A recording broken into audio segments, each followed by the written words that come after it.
Let's go, Nick. Yeah, baby. Hood stocks, baby. It's a holiday, baby. Hey. Can I get a moment of your time?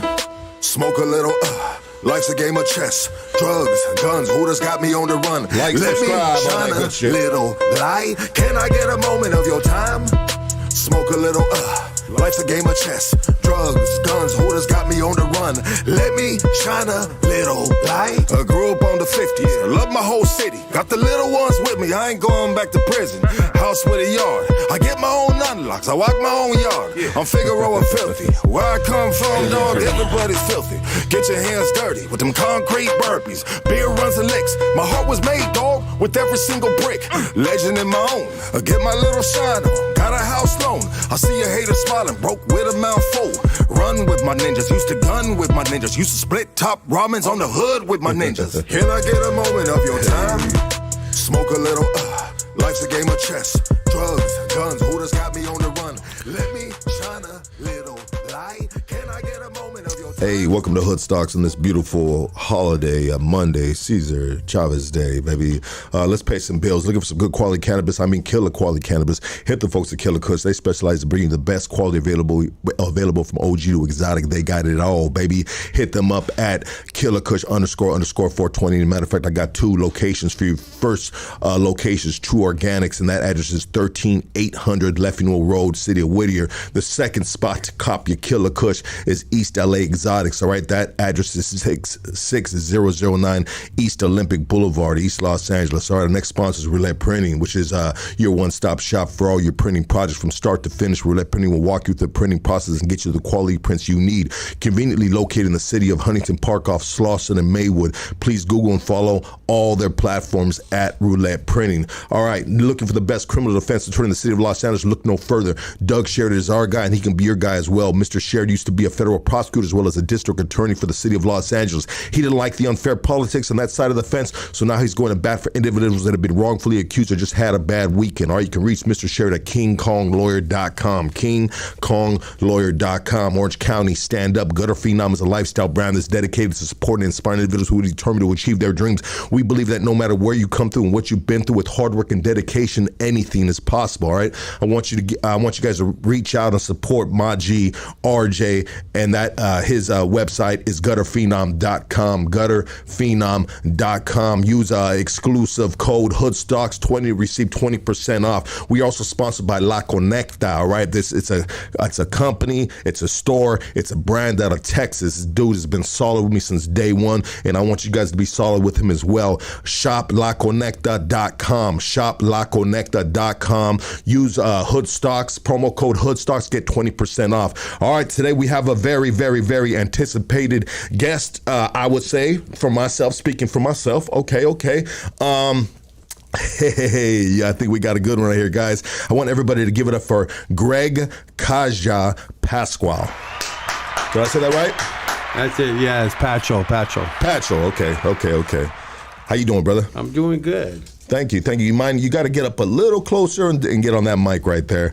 Something we always have a problem with some of our guests. Got it. There you go. So you talk right here in the middle. You are the originator of the UFC OCTAGON.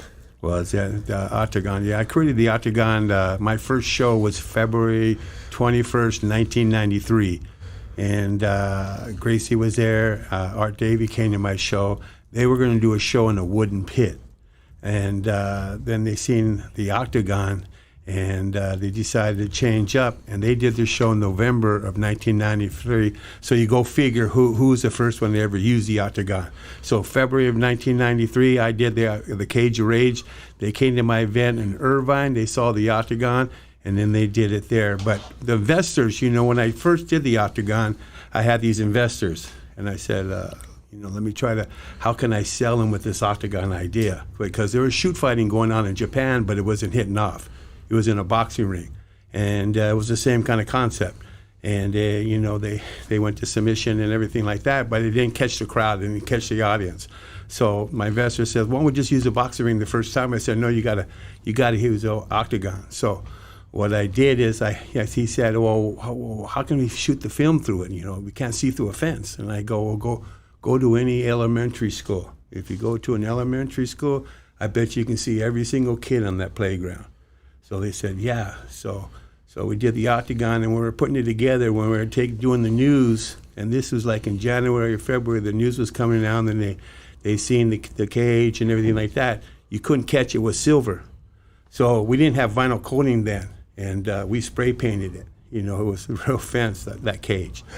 And so I used that, and then I created the octagon. And the reason why I created the octagon, they said, why don't we just make a square? And I go, no, because the fighters would get pinned in the corner.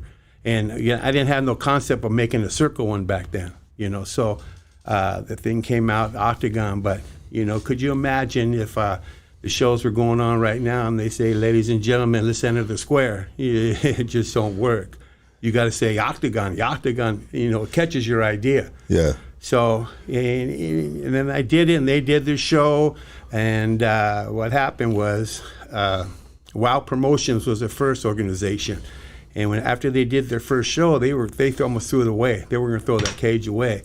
And then SEG was going to say, hey, we're going to take over. So SEG Entertainment took over Wow. Wow sold to SEG. And SEG was doing the shows in the octagon. And then what happened was I was in their program. The UFC took my program guy. His name was Alexander Baer. Alexander Baer created my program for Cage of Rage, and he created my T-shirts. So what happened was they took him, and they took Alexander Baer, and he created their program and their merchandise.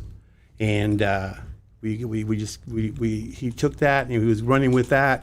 And then I was in their program as Octagon Originator in their program 6, UFC 6. Yeah. And so then they trademarked it after they seen all that, right?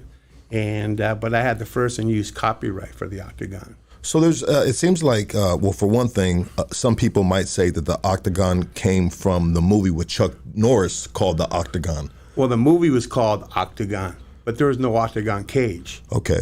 There was no octagon. No, the octagon, come from Chuck Norris. It came from my octagon, and they'll say, hey, it came from, Chuck Norris did do a movie called Octagon, but I mean, I seen the movie, I studied from Chuck Norris. I used to teach for Chuck Norris back in the day too. I studied from a lot of people. I mean, I was everywhere. And Chuck Norris, that movie Octagon, I don't remember even seeing an octagon. I just seen, I think, it was a wooden octagon or something like that. But the UFC was going to use a wooden pit. And their first show was called they were going to call it War of the Worlds. It wasn't even going to be called Ultimate Fighting Championships. It was War of the Worlds. It was called War of the Worlds. That would have probably worked too.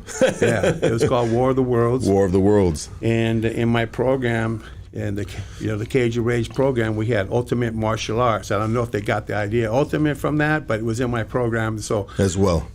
So yeah, and so it seems like there's three candidates that are all claiming to have basically designed or invented the octagon. There's you.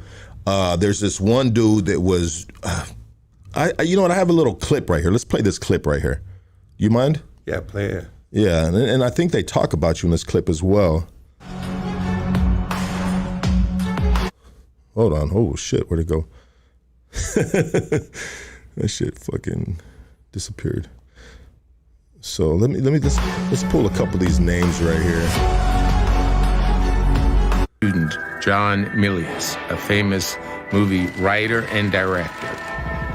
I love the smell of napalm in the morning. We went to visit John Milius. Oh yeah, John, that clip right there. I could talk about that. You can't find that no more. Conan the Barbarian. It's pulled off everything. And John Milius. But if you look at that clip, Octagon. Look at who the last man standing is. Well, they show you, talk about you, but they didn't say your name though. But they show a cartoon character of you that for sure it was you. Virgins coming in on white horses.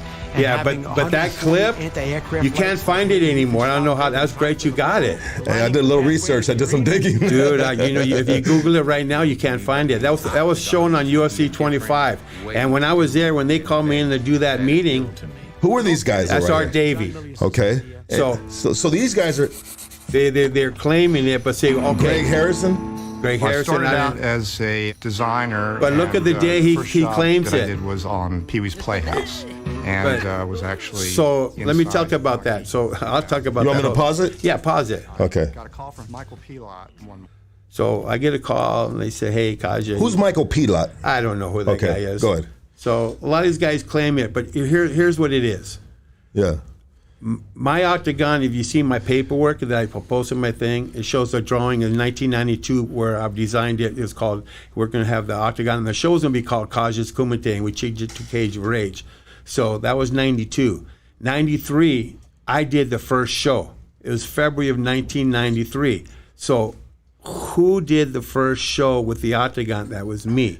So their show wasn't until November of 1993. And if you look at these guys' drawings, they're all dated like November of 1990. They put their octagon together in 1993, which they already saw my cage. But if you see that clip, I went on that clip, and they showed all these characters. They did them all animation, right? They did them all animated characters. But each guy, after he said his interview, they got shot. I didn't get shot. Why did they get shot after their interview? I didn't believe them. They all died. They got shot. So my buddy called me, hey, Kazja, they did do you good. And they said, the last one standing was me in that cartoon, and I can't find that cartoon, and you found it. That's great. I wanted you to send me that. But I'll send that to you. Yes, oh, dude. I dug deep, baby. I mean, I had to prepare a little bit for what you're coming. I mean, what's your relationship with you and Dana White? Oh, me and Dana, we had our distances. We don't talk. You know, he. But do you know him personally? I don't know him personally. I never met Dana White. Okay. And I met I was on the rules writing in Nevada. See, what happened was I wrote the rules, and this proves it that I wrote the rules because I got the first license in 2000 in California. I was approved, and it was an amateur. So the MMA went through the Office of Administrative Law, and I have all the documents and the paperwork, and eventually I'll put that all up. But it shows that the rules, and I fought hard, and the rules went through in 2000, and they approved me December of 2000. That's when I got that letter from Senator John McCain in November. As soon as I got that letter, they put me on the agenda, and they made sure that I'm going to get my license in 2000. And you were getting your license so you can host fights in California? Host fights in California under a license. And then what happened was... But what does that have anything to do with being an originator with the Octagon? Does it have tied to it? Oh, yeah. Well okay. Anyways, I mean, here's what it is. Because it sounded like you started it off with using that paper as evidence that you were the first.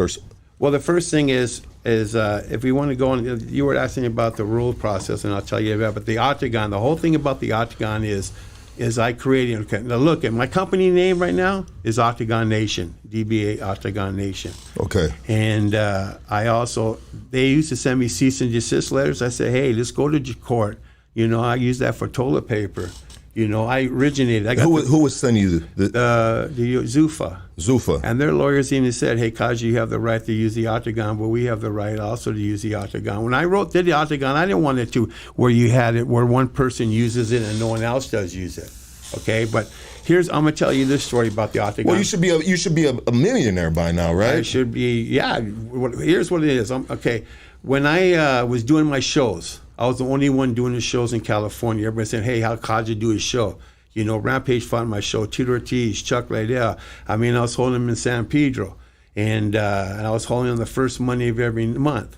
So what happened was this lady named Tracy Johnson from the Los Angeles Times, she came down and she goes, hey, can I cover your show? Because I was on Cox Cable every night. Who's Cable? Cox Cable. My shows were playing on Cox Cable every night in San Pedro, Palos Verdes. Is that a black man? Yeah, no. I'm just fucking. Yeah, that's a good one. But, I apologize. But Cox Cable, they were showing my show every Monday night. So this girl calls me up. She goes, I'm with the Los Angeles Times. I want to come down there and do a show, cover your show. I said, great, come on down. And she came down, she covered my show, and she did this was the only positive article in the Los Angeles Times. If you go to OctagonNation.com, you click on Cage Combat Media, you'll see all my news. I was in Channel 7 News, Channel 2, Channel 4, Channel 11. Well, what happened was, I always jump away. It's all good, brother. All right, I'm going to try to keep up. So it's an insane story. So anyways, Tracy Johnson did the article, and when she did the story in the Los Angeles Times, it went out, it went crazy. I had all the news stations contacting me. I had all the newspapers contacting me.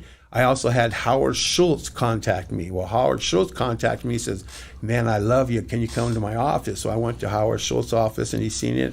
And he goes, yeah, I want to come and see your next show. Who's Howard Schultz? Howard Schultz was the producer. He produced a lot of shows, a lot of television shows. And, I can't off the hand right now remember, but he's the one that introduced me to, he goes, I want to do your show, and I want to introduce you to Sean Perry of Endeavor. Now, this is when Endeavor got involved. So what happened was, And Endeavor is a part of the UFC? They bought the UFC for $4 billion. They were with the UFC from the beginning, but when they contacted me, I met with, he didn't meet me until I did my show. So the following month, Howard Schultz came to my show, and he goes, man, this is insane. I want you. That's when he went to say, because that time is when the Channel 7 News, Channel 11 News, all the news stations were there. But I got a knock on my door the night before that event from the athletic commission to say, if you do your show, you're going to get arrested. I said, if I'm doing something illegal, arrest me now. So I said, and they didn't do it. So I said, I'm going to do the show, because I had all these people coming in. All the news was going to come the next day. So they came in and they filmed it, and it got every single news station. If you see it, they even did a special on this one fighter of mine, and Hecht, and they took us down the Royal Palms. They did a whole story on him, did a whole feature on this. So this was all positive news. UFC was underground then. It was owned by SEG, and John McCain, they got it pulled off of television. All you can see was on the internet. So this gave it a positive boost. Okay, so when I went out to meet Sean Perry of Endeavor, I presented that tape, and he goes, man, I want to get you on Channel 13. I said, hey, great, let's do it. Yeah. And we talked and stuff like that. He goes, but I got to run it by McMahon first, because Endeavor controls WWE too. See, Endeavor is one of the biggest agencies in Hollywood, and they've teamed up with William Morris Agency, WME. Okay, they teamed up, and so what happens? They own all the agents, all the writers, that's why my stuff hasn't come out, because a lot of writers came to me and they want to do a story, but they see the ties, they can't do it because they're owned by Endeavor. So you're basically blackballed from the... Oh, that's why I called you guys, because I want you guys to step up. Hood stocks, baby. Hey. I contact a lot of these other people, and they running scared. They don't want to do this story, because it's an insane story. So when Endeavor said it, so I was pushing it, and I go, hey, Endeavor, let's do a show at my house. I had property in 228th Street and then in Torrance, and it had a gym in the front, has a house in the middle, and an octagon cage in the back with a cover and everything. We had bleachers, was all set up. Brian Ortega fought in my show.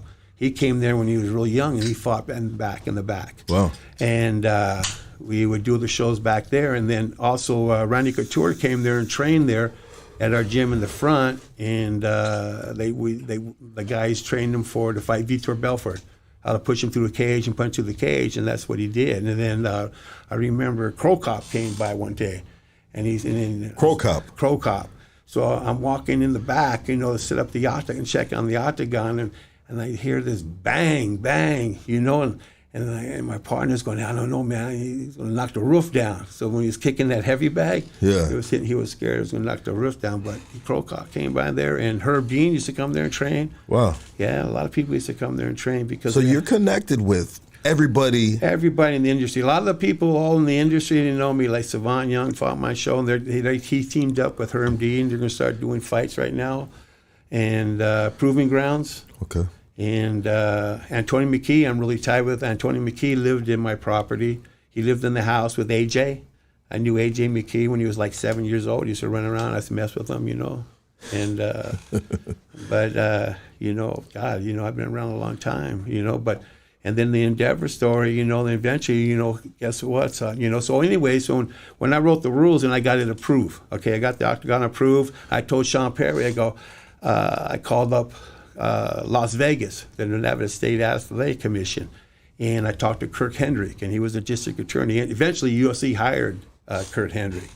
So I called up Kurt Hendrick, and I said, hey, I had a big deal. I had pay-per-view with Global Entertainment, Thomas Mark. He wanted to do me a pay-per-view.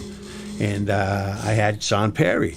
I said, but they said, hey, they're not going to approve pay-per-view. You got to get Vegas to approve it. Well, how am I going to get Vegas to approve it? Fertitta was on the commission, all right? He was an athletic commissioner. So I called up Kirk Hendricks. I said, I'm going to come out there and do my shows. You're going to have to arrest me.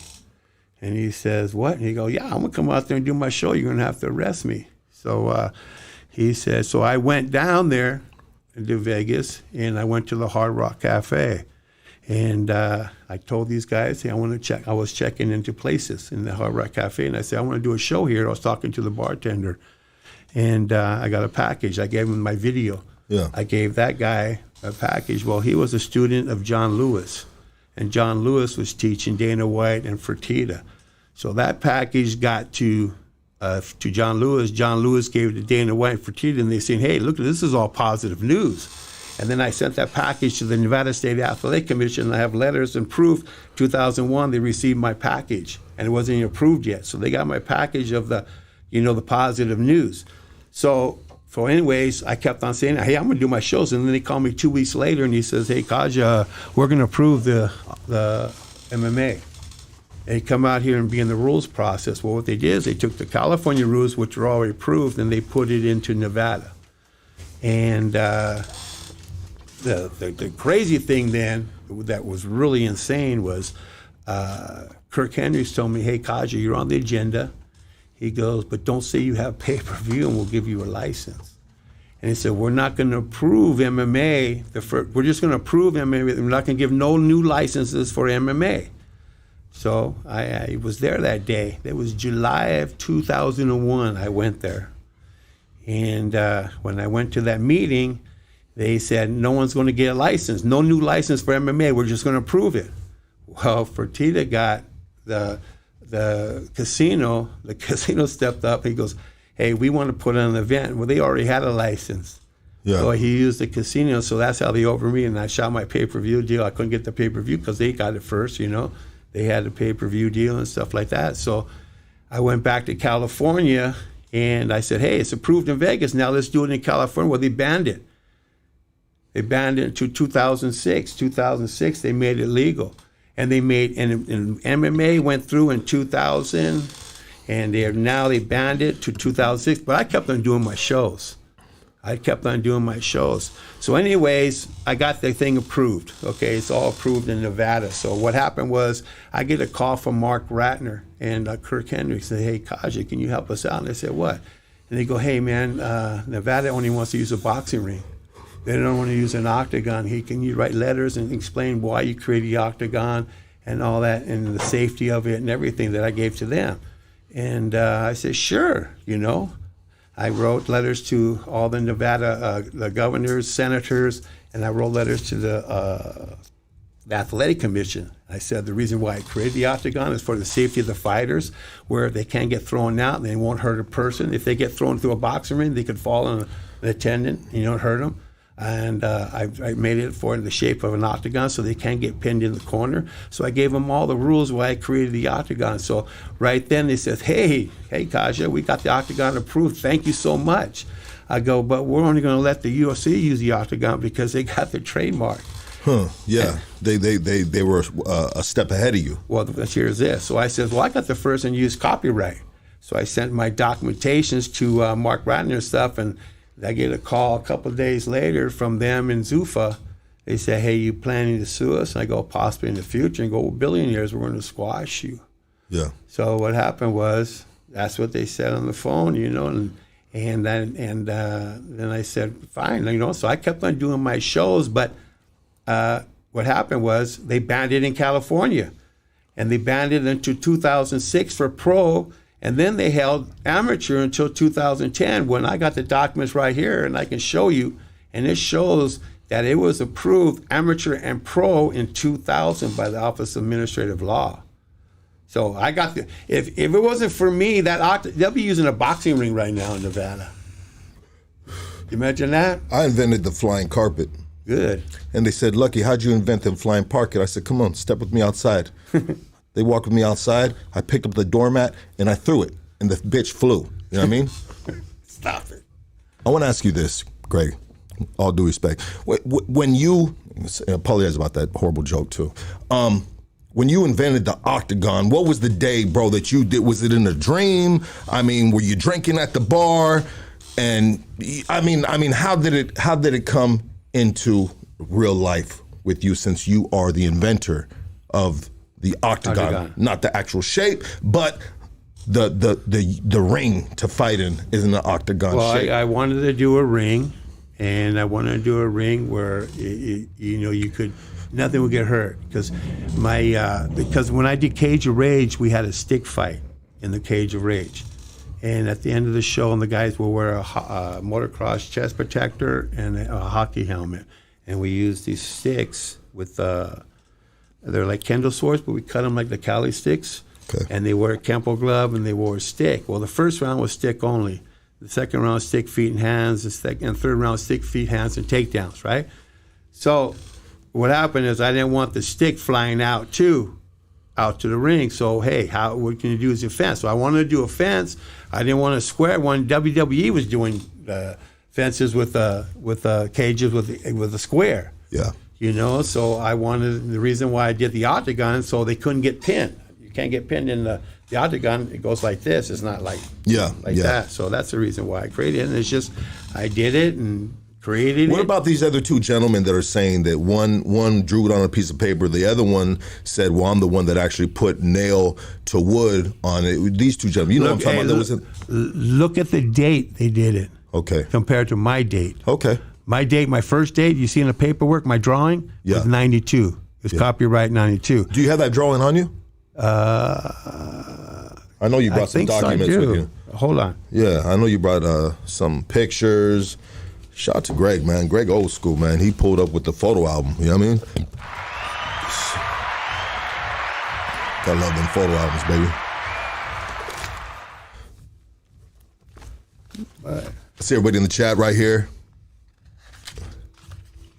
I don't have the one. I posted it on my page with that first one, the 92 one. But it's all up on, if you go on Tap Out Truth, you can see it. I have the picture there. Tap Out Truth on Instagram, correct? Yeah, Instagram. But here's what I'll show you right now. I mean, I'm going to show you this. This is the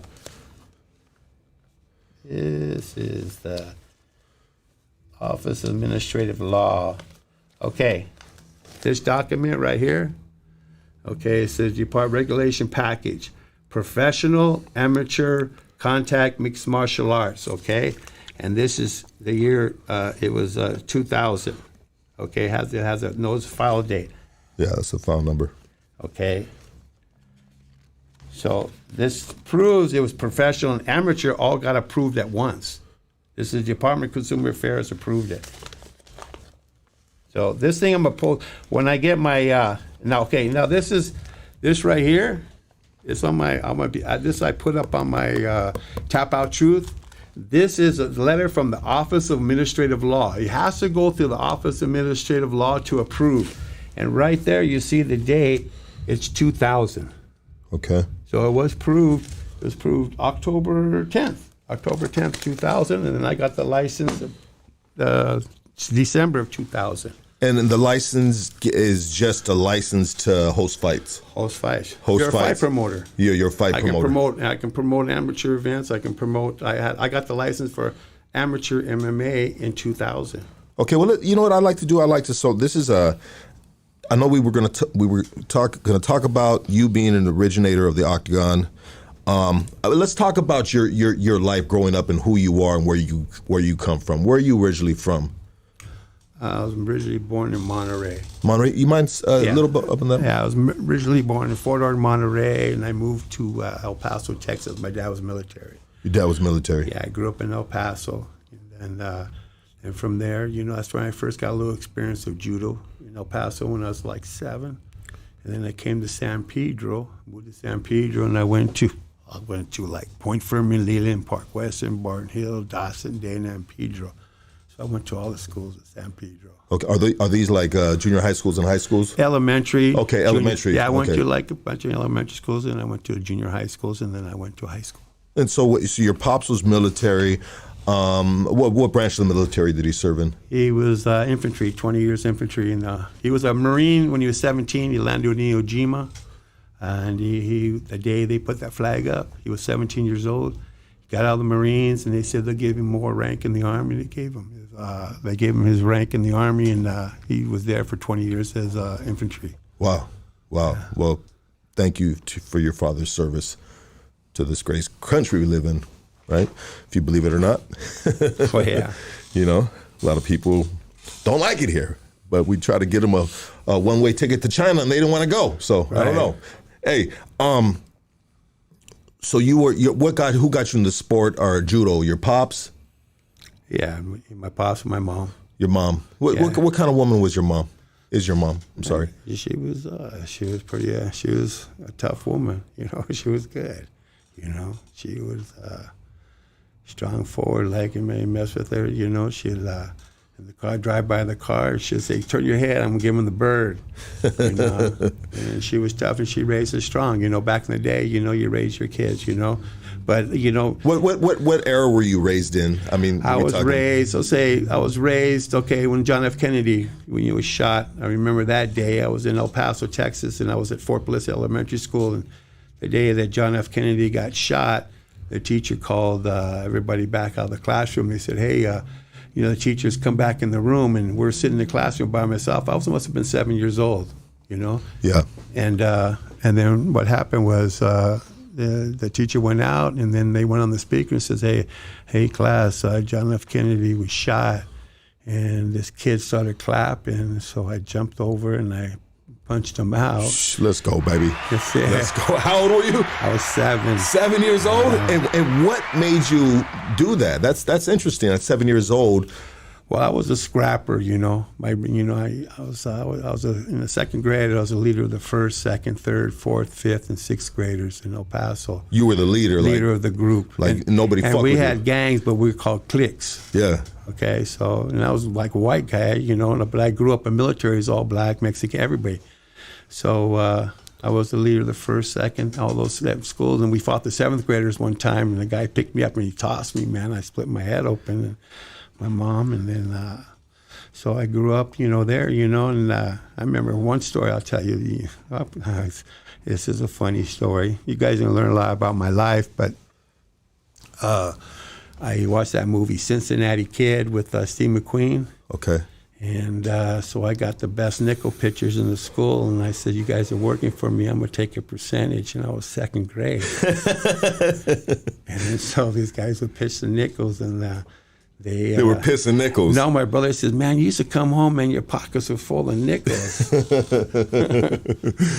that was it. And then I moved to San Pedro, and how was it moving from where were you in Texas? El Paso. Okay, and then now you're moving to San Pedro. San Pedro. I mean, do you remember the difference? I mean, you were still young, elementary, so. Well, San Pedro, you know, me, I love, you know, by moving around and being a military kid, I was able to meet people really good. But being blonde hair, blue eyes, moving to San Pedro, so when I walked in the first day of the school, I always had a fight. So, like I say, if you grew up in one school, you fight one time and you're done. Everybody knows who you are. But I went to Point Fermin, Leland, Park Western, Barton Hill, Dotson, Dana, and Pedro. So I had to, each school, I had to, you know, prove myself. So I scrapped in Point Fermin, then I went to Leland, and then I had to do it then. And then I went to Park Western, was a tough school back in the day. You know. And are these like predominantly Hispanic or black and Hispanic, whites as well? Well, Park Western was a project area, and I lived, but my house was down in the Whittier area. Yeah. You know, I had a house, but my parents said, "Where you want to go?" I could have went to Taper, or you want to go to Park Western. I said, "I want to go to Park Western," you know, because, you know, the project kids I was always playing with. So yeah, I went to Park Western, and then a lot of these kids, you ask the stories, these guys said, "Yeah, I remember you walked in, you said, okay, who's the toughest kid?" And so you fight him, that's one fight, and that's over with. But I went to Park Western, and I liked that school. And then I went to Dotson, and I always liked a change up. So I was at Dotson 7th and 8th, so I wanted to go to Dana, you know, to see, okay, you got new girls over at Dana, so I wanted to go to Dana. So that's what happened. I went to Dana, then I went to Dana, I went to Pedro, then I went in the Air Force. I was a fireman in the Air Force. Well, thank you for your service. Yeah. Growing up military, as a military kid, obviously, I think a lot of military kids have the same story in regards from bouncing around from city to city, state to state. And that's probably very hard, especially just for a kid, man. You make friends and then you got to move. I mean, growing up at the time, you're 68 years old right now, correct? Okay, growing up back then, I mean, how hard or easy was that for you, And then did you have the pressure of having your father, in the military, that you had to be this type of kid? Or was it just in your DNA to be like, hey, the leader of the clique, like you were saying?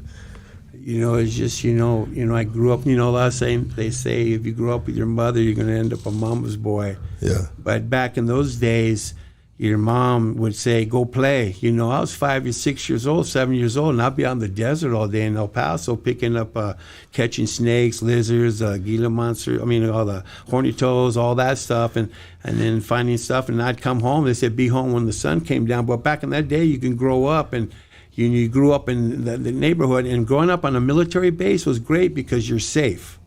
You were safe on that military base, so you had all these kids to play with, all these different races, all these different families, and you grew up with no prejudice and no restrictions. You're all equals. All equals. So, me, I was the only white guy in the Black Karate Federation back in the day. Lenny Ferguson took me, he went to my school. He was bussed in from Watts. His name was Lenny Woolwin Ferguson. Guy was insane.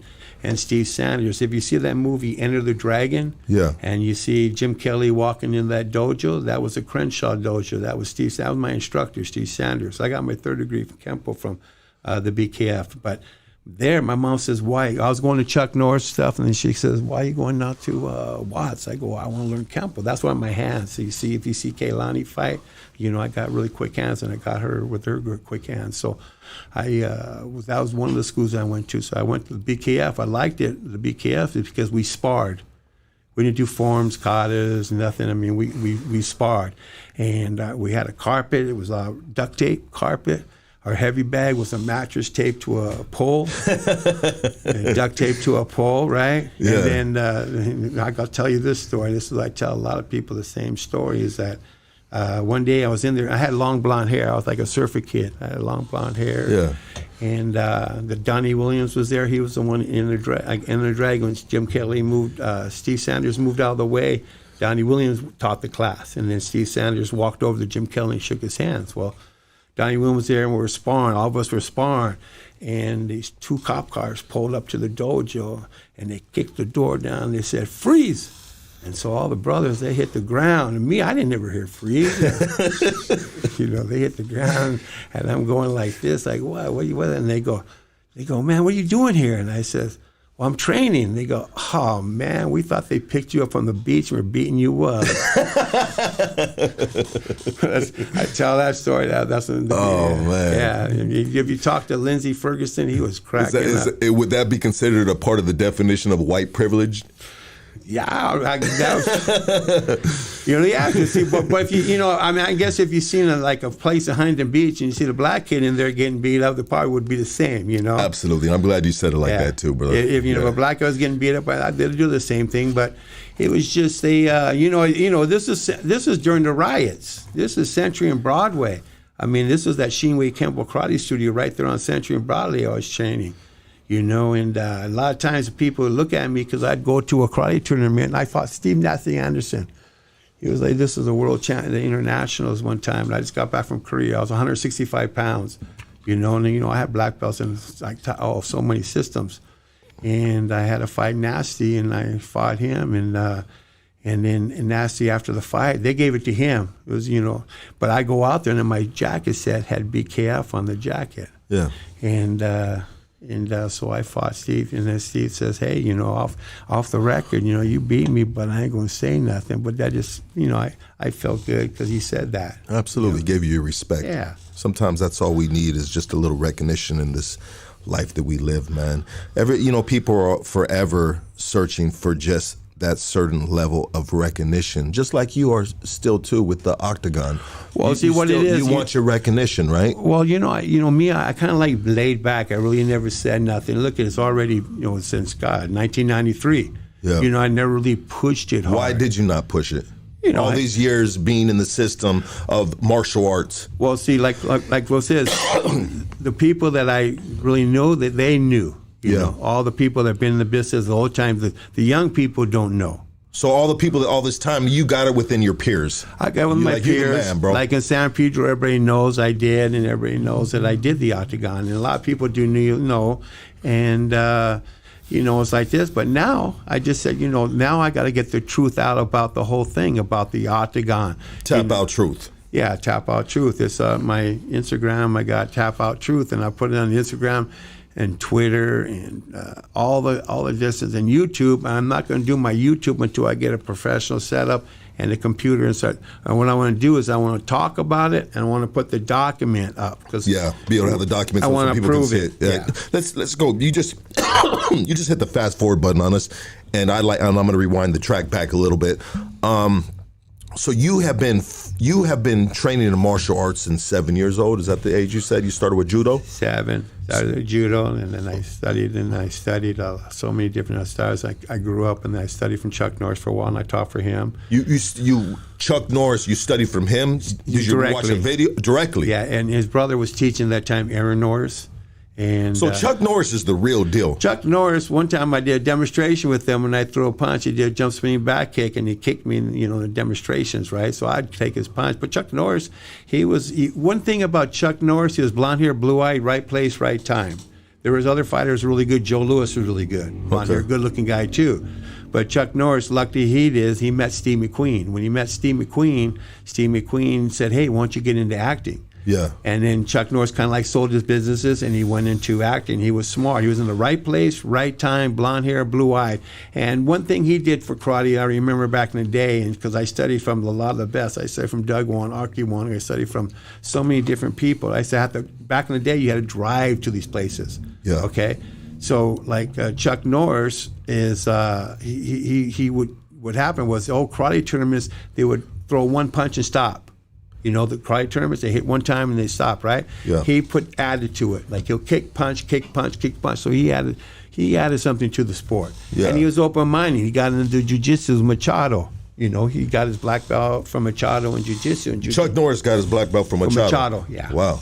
Yeah, he's in Texas.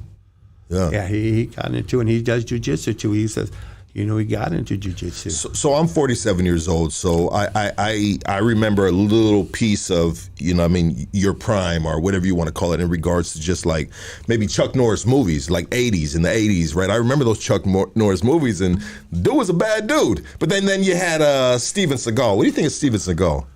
Well, Steven Seagal, yeah, when he came out of that movie Above the Law, yeah, and how he got that movie was. Is he the real deal though? Yeah, you look at his first movies. I mean, he did Aikido in a tough manner. But it's a movie, though. It's a movie. I know it's a movie, but he started smacking on. People really smacking, and they really put him down. But I watched his movie, and I respected him how he brought it out. Like he put street into the movie scenes. Okay, I get you. He put the street Aikido in the scenes. You seen like really tough street stuff, but he got it because his student was like a good producer, right? And a wealthy producer, and he made a bet on it. And the story is, he bet this guy, and he said he goes, I'm such a good producer, I even make my student a star. And he did that. He brought it, and he made that movie Above the Law, and he made him a star. What if we had a Royal Rumble and we had Greg in there? We had Greg in the cage. We got Chuck Norris. We got Steven Seagal, and we got my boy Van Damme in there. Who's coming out of that bitch? Oh, I never always get into that. Who is a better fighter? What do you think of Van Damme?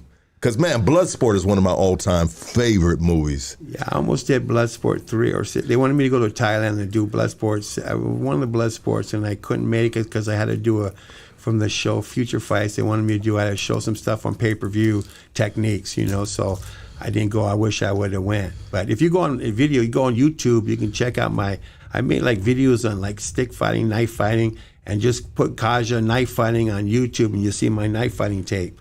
you know. And then you can see that. What do you think of this knife right here? Do you think this is a good knife to fight with?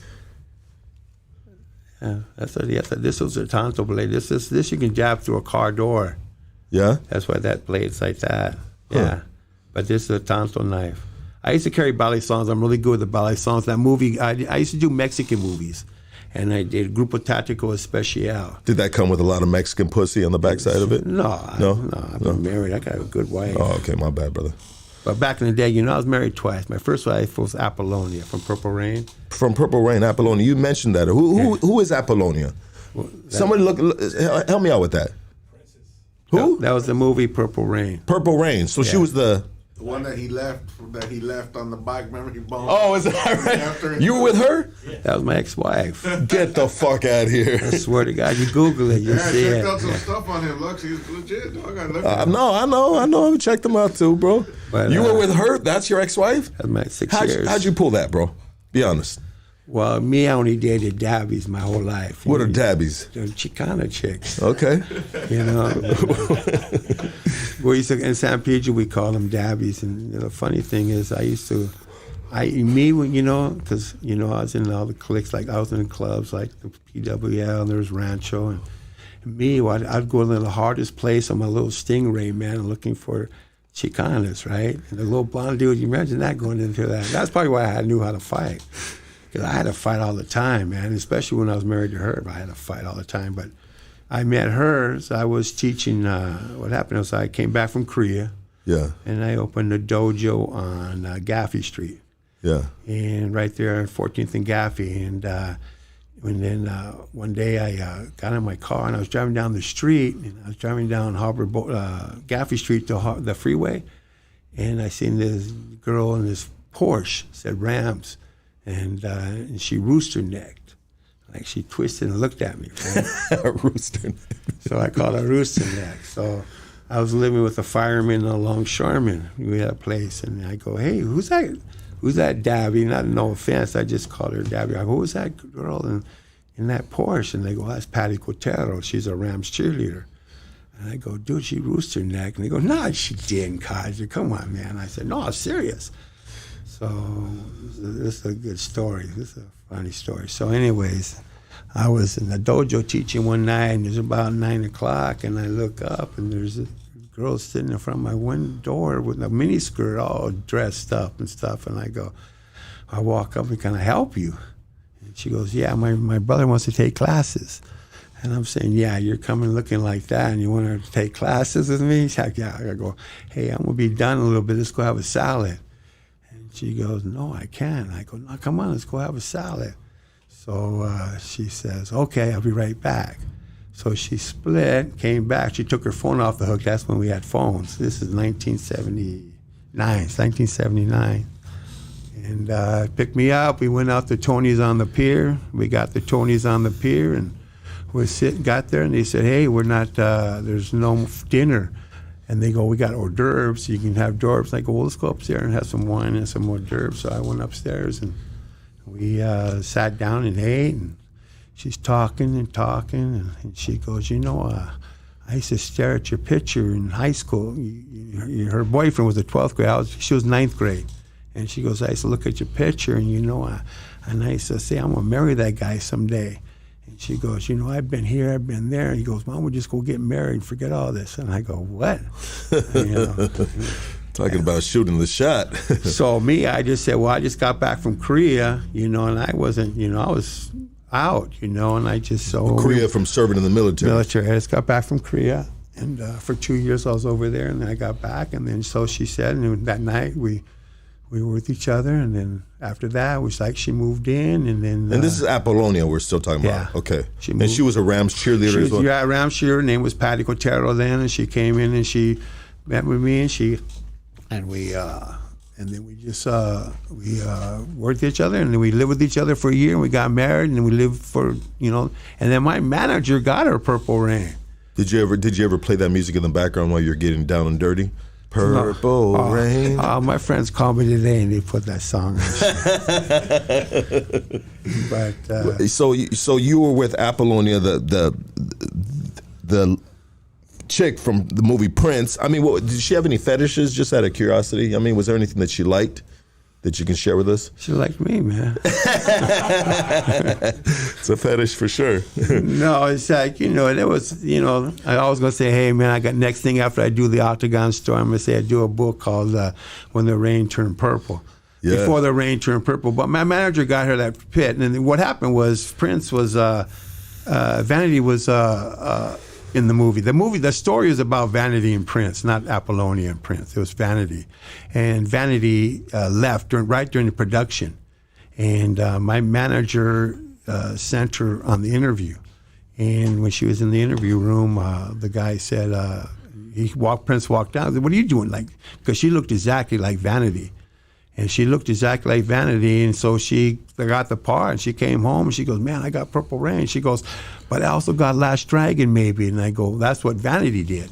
So Vanity left Purple Rain to go do Last Dragon. Well, Last Dragon, and I says, no, you don't do Last Dragon, do Purple Rain. So Vanity did Last Dragon, and Patty did Purple Rain. Wow. And we were married at the time, but they had to keep it, I always had to keep stuff secret. Octagon secret, that secret. So I said, yeah. So she did the movie, and I even went to the premiere. I was at the premiere with my best friend, George Salas, and we were at the premiere. But, we're married, and it's just that, she wanted to live in Hollywood, and me, I wanted to have kids. She didn't want to have kids. So I met another girl, and we have 2 kids. I have a boy and a girl. Now I have 3 grandkids. So it's great. Congratulations, brother, on that. I'd like to talk about your military experience, if you don't mind. How were you when you joined the military? How old? How old were you? Yeah. I swore in during the Vietnam War. During the Vietnam War. I didn't go to Vietnam, but I'm a Vietnam vet.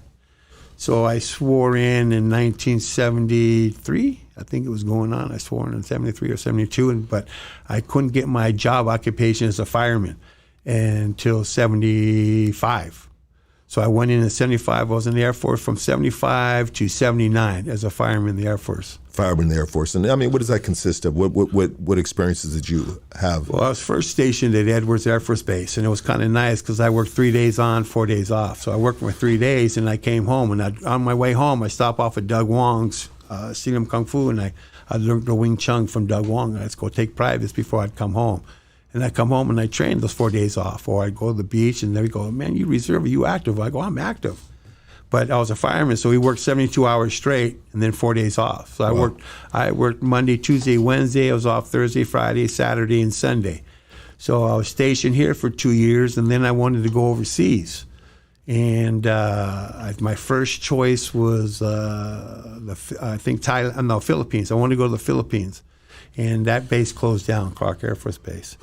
Then I wanted to go to Thailand, and that base closed down. So they gave me my third choice, which was Kunsan, Korea. And then I went to Kunsan, Korea. How was that experience going to Kunsan, Korea? Oh, it was great. I liked Kunsan because I was a fireman there. So we worked 1 day on, 1 day off in Korea. So I worked 1 day on, 1 day off, and my day off I trained. How was it out there, though? How was it out there, just living out there? I mean, was culture shock? I mean... No. You're on a base, man. You're on a base, right? Okay. Well, when I first got there, was 4 guys to a room, but then when I got my NCO status, my senior airman, it was 2 guys to a room. You had the barracks. And then other days, I'll be in the fire station. So one day, I'm in the fire station. My day off, I'd get off. I'll go to Kuksuwan in the morning. What is that? It's the Korean Royal Martial Art. It's mostly like handholds, throws, twists. That's why I can do a lot of wrist locks for the jiu-jitsu.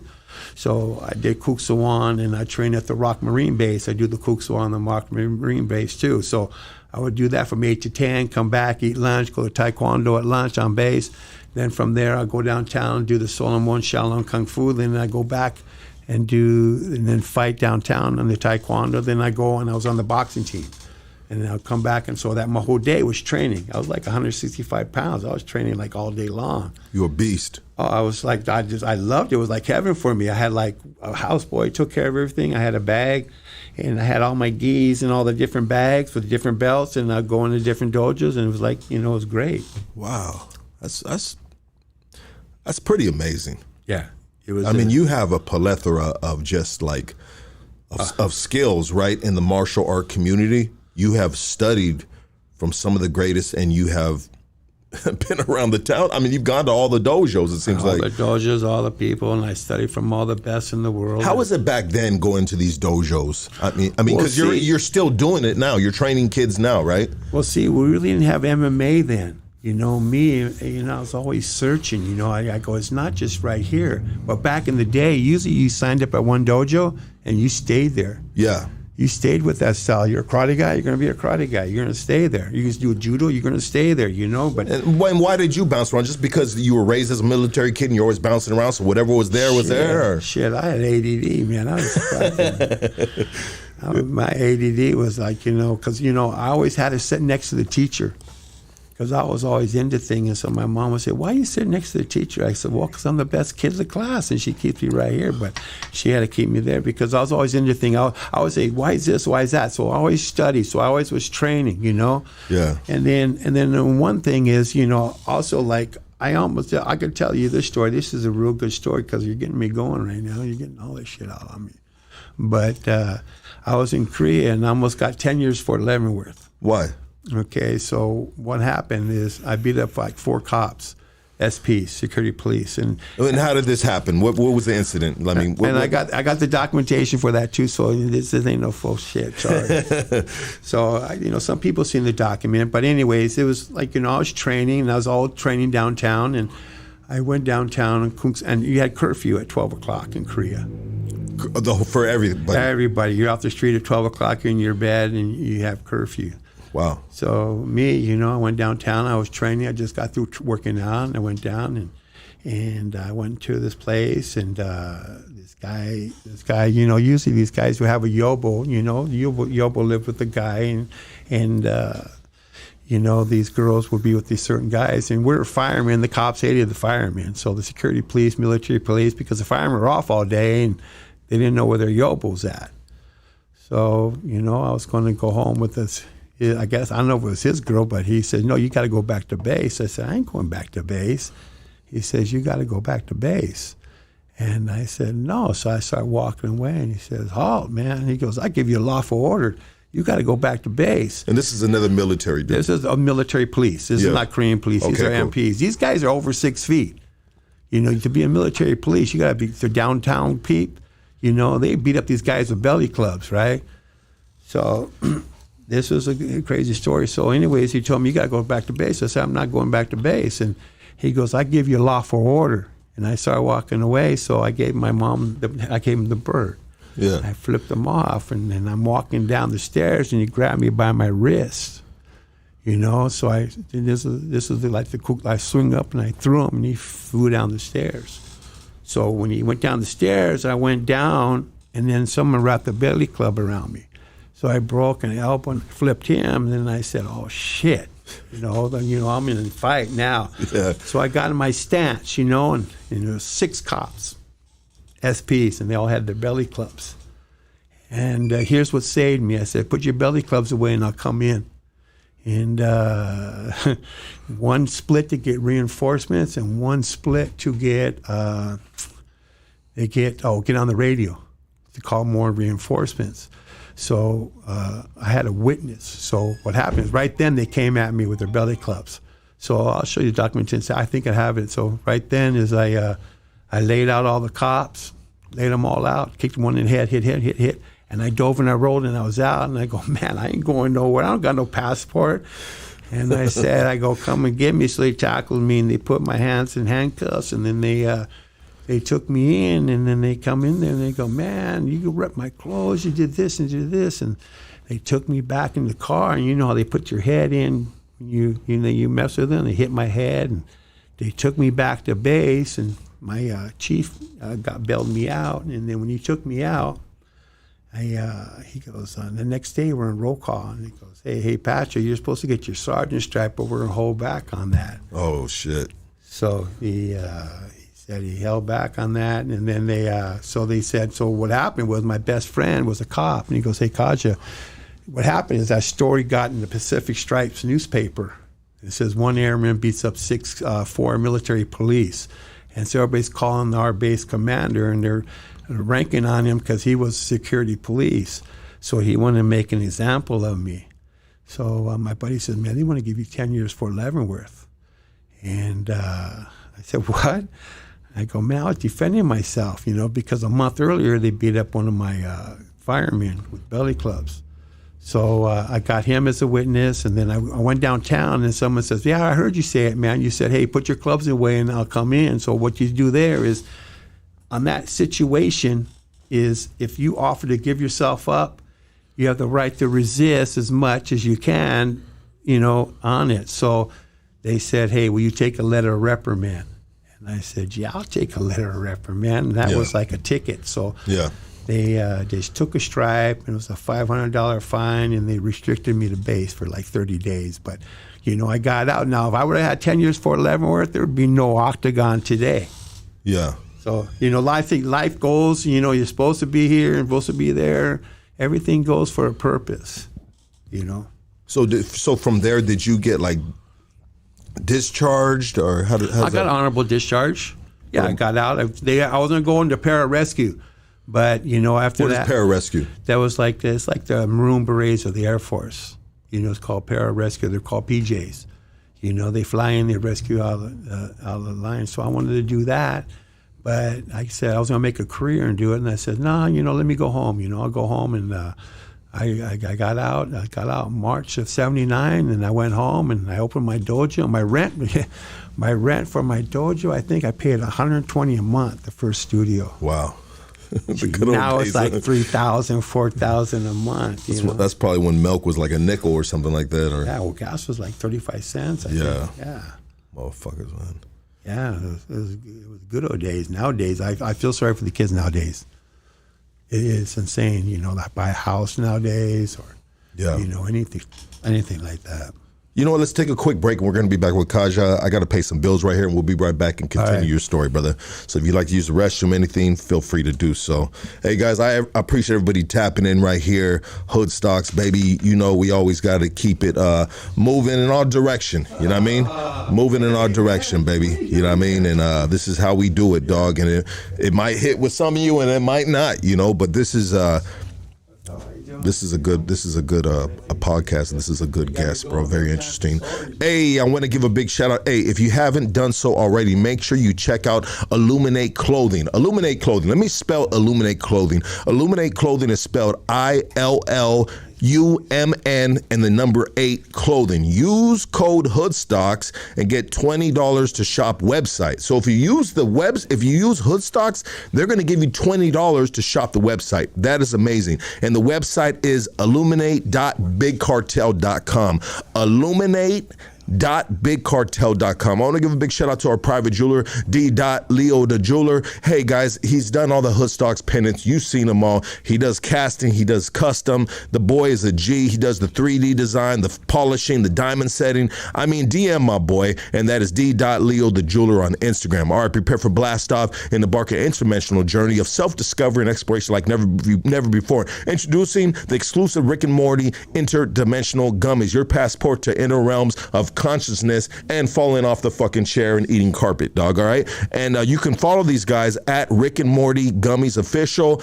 Tap in with them on their Telegram to get more info. But the first step, if you guys would like to get some of these gummies, which are very fucking top of the notch, baby, at Rick and Morty Gummies Officials. All right, businesses, you need stickers to promote your brand. Well, this is our guy that does all our stickers. You get stickers in the mail, and I want to throw this out here too. I know I was a little backed up on some of the orders, and they're all going out tomorrow, guys. Whatever's left, all right, they're all going out tomorrow. But the guy that you get an order, I always throw in stickers. This is our guy that makes them.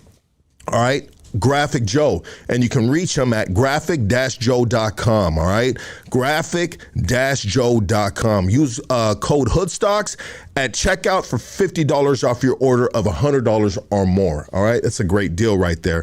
Hoodstocks is also sponsored by Lux Tattoos. Excuse me. Big shout out to my boy Lux. He just got back from Ireland.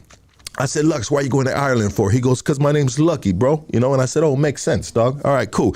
Hey, and we're going to be having him back on. I just talked to him. He's going to come and share his journey of going to Ireland, right? That's pretty cool, man. Hoodstock, bam. So he's the best black and gray work in the city. Place your appointment now on Instagram at Lux_tattoos. And we'll be right back with Kazja, baby. Let's hit that blank screen, sir.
Shark stash everything.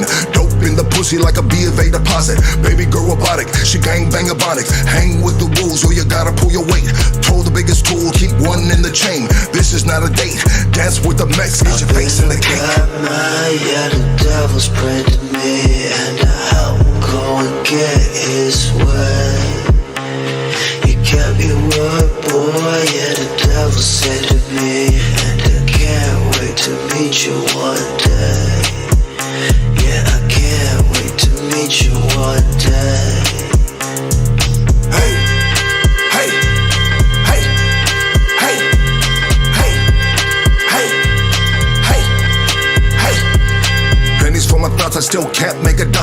Anybody home, Mr. 38 revolver. Holla, Lord, I need change. Heard you heal the hurt, I heard you kill the pain. Homie down the street, you left them dead in the dirt. Now his mama growing grays. Clouds in the skies leave tears on the grave. No smile on the face, just another t-shirt. Small funeral, see his girl when they flirt. Shit still fresh, still smell death. Bunch of drug addicts, can't wait to fuck next. Let the pussy rest, waiting on the prey like a goon in your home. It's 2 in the morning. Yeah, the devil's praying to me, and I'm going to get his way. You kept your word, boy. Yeah, the devil said to me, and I can't wait to meet you one day. Yeah, I can't wait to meet you one day. Hey, hey, hey, hey, hey, hey, hey, hey, hey. Kodak pictures catch the redness in my eyes. The pookie virtualized got the devil in my mind. The highs, the lows, a suicide note. The drip of the nasal, feel the tip of the razor. Let's go, baby. Let's go. Let's go. We back with Kazja, baby. Am I saying that right, Kazja? Kazja. Sir, where'd you get that name from? Where'd it come from? I ain't telling you that one. The top, that's a two. Am I on right now? Yeah, you're on, bro. That's a top secret one. That's a top secret one right there, huh? But, it must be something that you're not. Oh, I don't got my earplugs on. Yeah, go ahead. Take your time, baby. Take your time. You know what? Yeah, like he was torturing me today because I never wear earplugs. I never wear these in my life. And he goes, "Man, you got these things on backwards." So which way they go? Well, it just you fucked me up because I looked at you and he had them in his nostrils. No, stop it.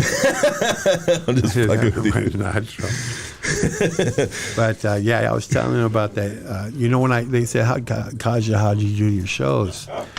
And I would get these cease and desist letters, and they'll say about my shows, right? And they say cease and desist. These shows are possibly illegal, may be illegal, and you got to read between the lines. So I'd see that possibly illegal, may be illegal. So when I show the police, when they show up, I go, look, if it was illegal, it'd say it's illegal. Yeah. They said possibly and maybe. So what I do is to secure a venue, and I secured the Los Angeles Entertainment Center. This is funny. I got that place. That used to be the Prince's nightclub, Glam, or whatever he had right there. And I got that place secured. It was called the LA Entertainment Center. And what I did is I went to Vice Squad right away. And when I went to Vice Squad, I show them my paperwork, and I say, I'm going to do my shows. And he says, hey, yeah, no problem. You can do your show. So I would clear it with Vice Squad.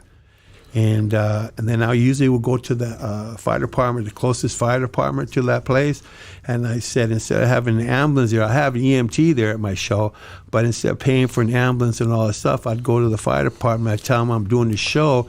And what they would do is they'd come to the show just to watch it, and I had them there anyways for free. Yeah. You know, I did it on the wing, you know, I do my shows and I pull them off. But after every show, because, you know, we were always getting threatened to shut down after each show, we celebrate because we pulled off another show. Because I was doing it in California and no one else was doing it. Yeah. You know, I was taking chances. And if I didn't take those chances and do these shows, and then the first show that I did, if I didn't pull this show off, UFC would have been done. Because this is what got my positive media, right? So I was going to do a show at Dancing Waters, and this is the first show I ever pulled off at Dancing Waters, and so I get a call at 1 o'clock in the morning. I had flyers out, had fighters coming the next day. 1 o'clock in the morning, they called me and they says, "Hey, you're going to be, we can't do the show. The Vice Squad's here," and they says they're going to pull our license if you do a show there. And so this is like 1 o'clock in the morning on a Sunday night. I mean, it's Monday morning now. So, because I did the first Monday of every month.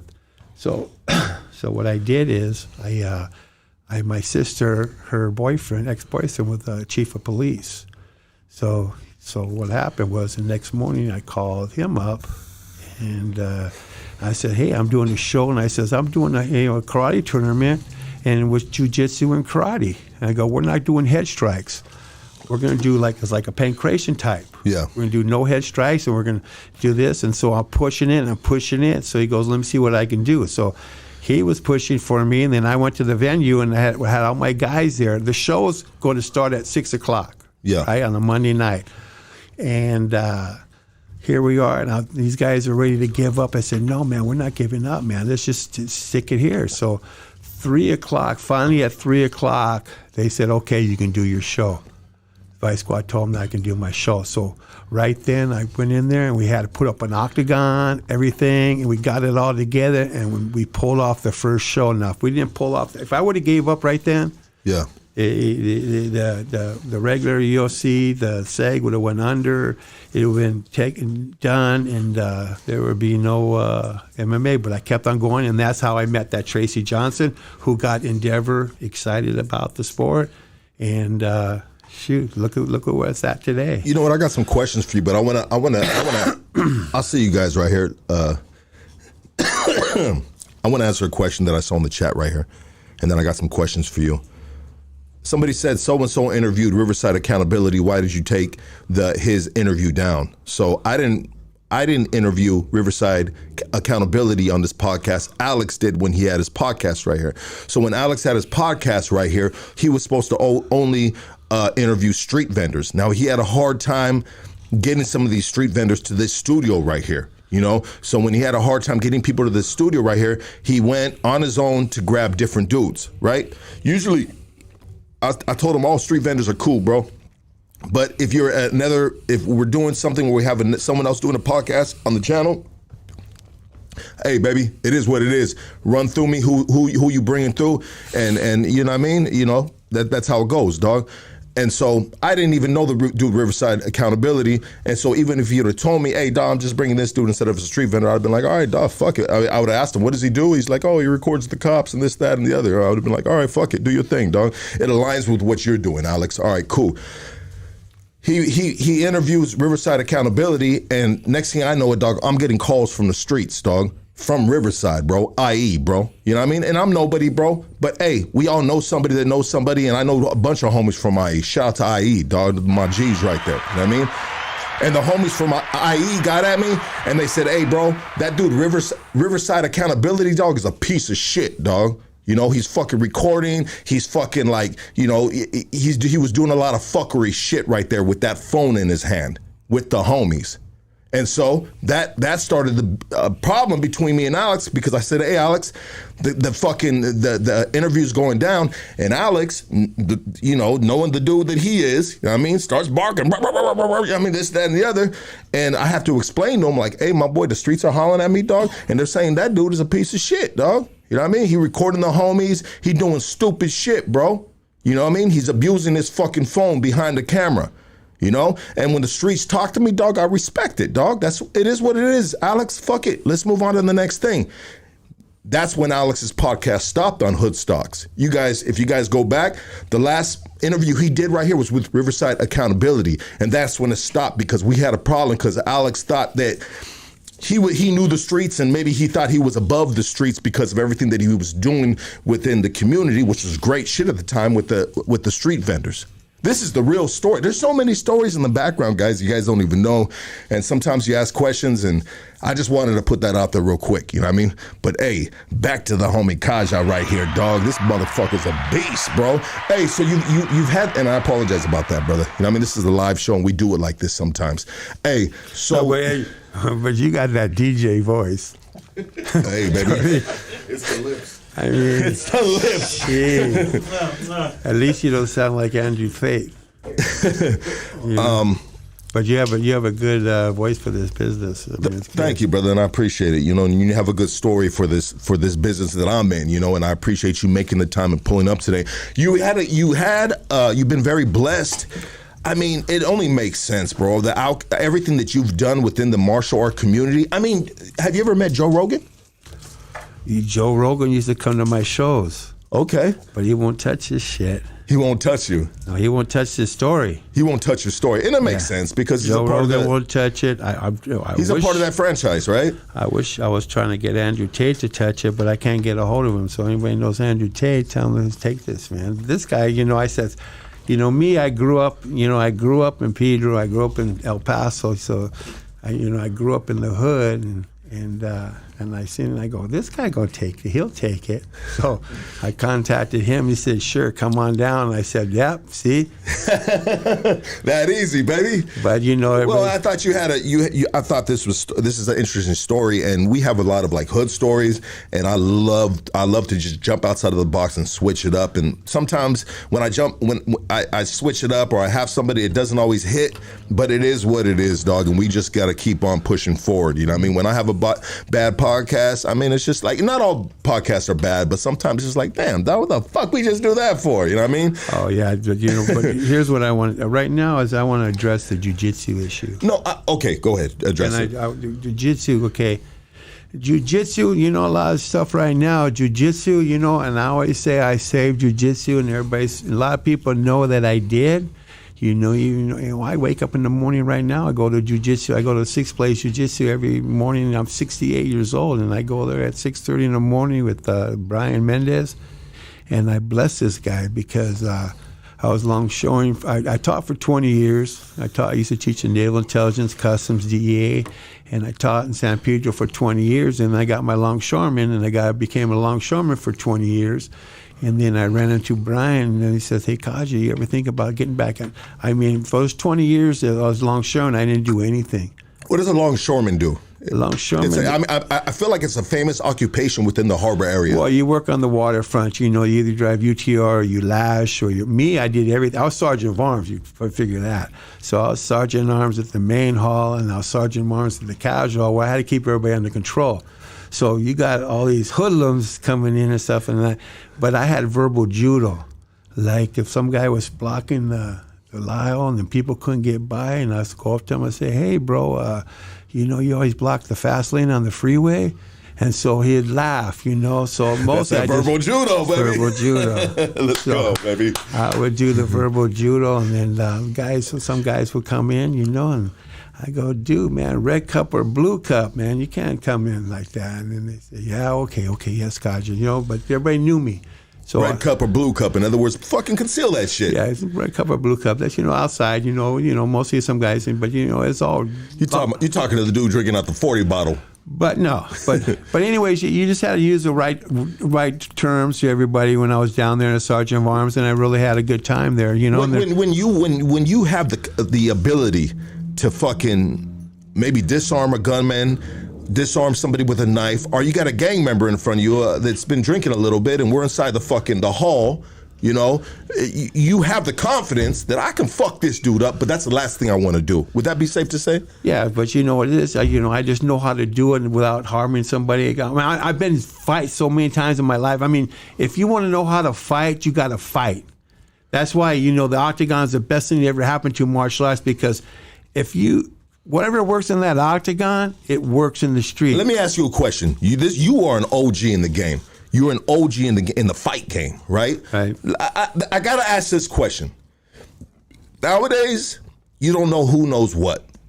Right. The martial art business, because of the UFC and your octagon, bro, is crazy. I could be at a bar, bro. I could be at a bar right now, dog, thinking I'm big shit with the tattoos and the bald head, and I had a bunch of motherfucking Jack and Coke in me, bro, and I got the beer nuts popping, bro. But there might be a little nerdy dude. That's what I was gonna say. You may have a nerd that'll choke your ass out in 30 seconds. Okay, so I'm trying to frame this, and I might be a little long-winded framing this question, but if you have a street dude, in which you know street dudes, a street dude that is a fucking good fucking scrapper. He got fucking hands. And then you got a dude that has been fucking studying. He was put in since young, but he has to fight this street dude, and not in the octagon, but on the streets. Well, I always tell people, I'd rather fight in the street than the octagon. The reason why. So can dudes that are professionally trained and have only fought professionally or in a controlled environment, can they street fight? Oh yeah. Okay. If they fight in the octagon, you're close to these nerds nowadays. I know it's a dumb question. Here's what it is. Okay, me when I was a street fighter and I was always street fighting. Yeah. If there was one of these nerd jiu-jitsu kids back in the day who was a wrestler and an MMA guy, he would have took me out in 30 seconds. But I had that street heart. You can't teach heart. You can't teach heart. Thank you. You can't teach heart. So I never gave up. It don't matter. So I would tell a guy, I'll fight. But I said we're going to fight behind in the alley, and no one's going to be there to break it up. Yeah. So that's a different type of fight. So there's street, but I get tingles. Like right now, I got the tingles. I would get tingles. And why did you get the tingles? I used to love the fight. Tingles is like I got it right now. It's just strange. It's like a tingles, and I always had a fight. Yeah. I'm a fighter. And to this day, to 68 years old, you're still a fucking fighter. Scrap, but it takes a lot more to get me going. Back in the day, you step on my shoe, I'd scrap. Yeah. But nowadays, I just, it takes me a lot more to have, I guess the martial arts really helped out a lot. My mom knew I better get him into something, keep him busy. I always say, if I didn't get into the martial arts, I probably would be like a Tank Abbott. You know what I mean? Tank Abbott. Who is Tank Abbott? He's a fighter. He's a street fighter. Okay. So, anyways, if I didn't really. And I've heard the name before, but when I think of a street fighter, I think of a black dude that passed away from Miami, Florida. What was his name? Come on, Kimbo Slice. Kimbo Slice. He's a street fighter. There's a lot of street fighters out there, but Masvidal was a street fighter too. Street. Jorge. See what it is nowadays. My students. Okay, if I have a student like Kaylani. I trained and Kalani. She's bad, bro, and I've watched her fight twice. Nick, that one little Samoan girl. Is she Samoan? Yeah. I know she was like Hawaiian or something, bro. Yeah, Kaylani, she's, all my fighters are really tough. But what it is, I have no egos. My system, I had different names in my systems. And right now I gave the name, is it called Kudo Valley Tudo, and Kudo means open mind dojo. You're open minded, and Valley Tudo means everything goes. So what language is that? It's a Brazilian for Valley Tudo. Kudo is Japanese. Okay. But Kudo meant open mind. And there's a style of Kudo out there, but mine's a whole different type of Kudo. But Kudo means open mind dojo. And so what it is I take Kaylani, and I went into a dojo that's so great and so good that brought me in and brought me back. That gives me the sentimental shit. But I'm really glad I got back into it. But I train, and Brian Mendez, he's judo and jiu-jitsu, and he's my jiu-jitsu instructor. I've been with him now for 8 years, and, I got my brown belt in jiu-jitsu, so I'm always studying, and I'm about ready to get my black belt in jiu-jitsu, and that'll be another belt. And you're about to get it right now? No, it'll be soon. It'll be soon, but I don't care. I got 10 black belts, so. What do you got a black belt? 10 black belts. I got Kempo, Taekwondo, Kusawan, Chinese. I have Wing Chun. I had a lot of belts. I had there's Shaolin Kung Fu, Silam Kung Fu, White Lotus, Mocha, Wing Chun. everything. Shaolin Kung Fu. And when we think of Shaolin, we think of Wu-Tang Clan, but right? But see, all these belts in black it's what not. What is the most powerful martial art? I'm going to tell you right now. It's not styles or systems. They got to eliminate this. Bruce Lee never wanted to put a name on his system, right? He didn't want to call it Jeet Kune Do. He wanted to have a zero. I mean, he wanted, it's not styles or systems anymore. It's ranges. There's only one way to box. There's only one way to kick. There's only one way to grapple. There's only one way to ground fight. There's only one way to do submissions and only one way to trap. So I teach you kicking, boxing, trapping, grappling, ground fighting, and submission. So I teach all that stuff. So I'll take from wrestling, sambo, judo, jiu-jitsu. I take from everything. Whatever works, we do it. So if I got a student, I tell them, if I have a kid student, I go, if you want to fight, you better take wrestling because that builds the best win that you can ever get. Wrestling builds win. Okay, and I go, you got to do wrestling. Wrestling has the best takedowns ever. Because a lot of street fights always end up in wrestling matches. Wrestling is good. You got to learn that round because that's a good round. You got to learn jiu-jitsu. You got to do it. Take your time. Don't rush it. Do it and do it. Look at these nerds. They're incredible. See, but jiu-jitsu back in the day was meant to fight a person that didn't know anything. But now it's evolved to sport jiu-jitsu. But what's good now, they got that combat jiu-jitsu where you have strikes coming at you, okay? So the jiu-jitsu, I love everything. I'll go into the dojo, and even though I know it, I do it again because first you learn a technique, then you got to refine it. You got to refine the technique, okay? So me, I do everything. But the jiu-jitsu I want to talk about right now, the jiu-jitsu was the California State Athletic Commission banned jiu-jitsu in 1999. Jiu-jitsu was banned. That's just when I was doing my Why did they ban it? They want money. They want to get paid, okay. They didn't want MMA. They wanted jiu-jitsu. Let me tell you this jiu-jitsu story. And a lot of people know that, hey, it wasn't for Kazja, jiu-jitsu would be regulated. Or what happened was they banned jiu-jitsu. And they were trying to regulate it. So what happened is, and I always said this, I go, they don't want MMA, they want jiu-jitsu because if I did my MMA tournament, I have 16 fighters. So they can tax 16 fighters, judges, referees, the promoter, the cornerman. They can put that on regulation, okay? So they wanted that, but then they saw the big picture. If I get jiu-jitsu and declare jiu-jitsu a full contact sport, I can regulate it and I can tax 3,000 competitors. Like the recent tournament right now, they have 3,000 competitors. Wow. So you have 3,000 competitors have to pay a license to the state. You have a referee, judge, everybody would have to be the state, and that's what they wanted. Okay, they didn't want MMA, they wanted jiu-jitsu. So what happened? The reason why I think they didn't allow it in 2000, if I would have took that license, they even came to me to say, hey, Kazja, man, because I was fighting it. You didn't have emails back then, I don't think, when I was doing this. 1999, did we have email? I don't know. I was in prison. I was faxing. Okay, so we had fax machines. You were faxing? Oh, so I was faxing letters to the governor and everybody. But what I did is the Deputy Attorney General, Earl Plowman, he was it. He wasn't going after it. So, you have a phone in your office. It would be like 221. So what I'd do is I'll fax to the 221, 222, 223, 224. So I hit everybody's fax machine. Right? So I was driving them crazy. Tricks to the trade, huh? Oh, so I was hitting them, and I was sending them stuff. So you called earlier verbal judo, and now what would you call this? Fax judo? It was fax judo, man. Yeah. I was fighting hard for jiu-jitsu. Well, anyways, when I was fighting for jiu-jitsu, they banned it. I got the paper if you go to my website, Tap Out Truth, you see where they banned jiu-jitsu.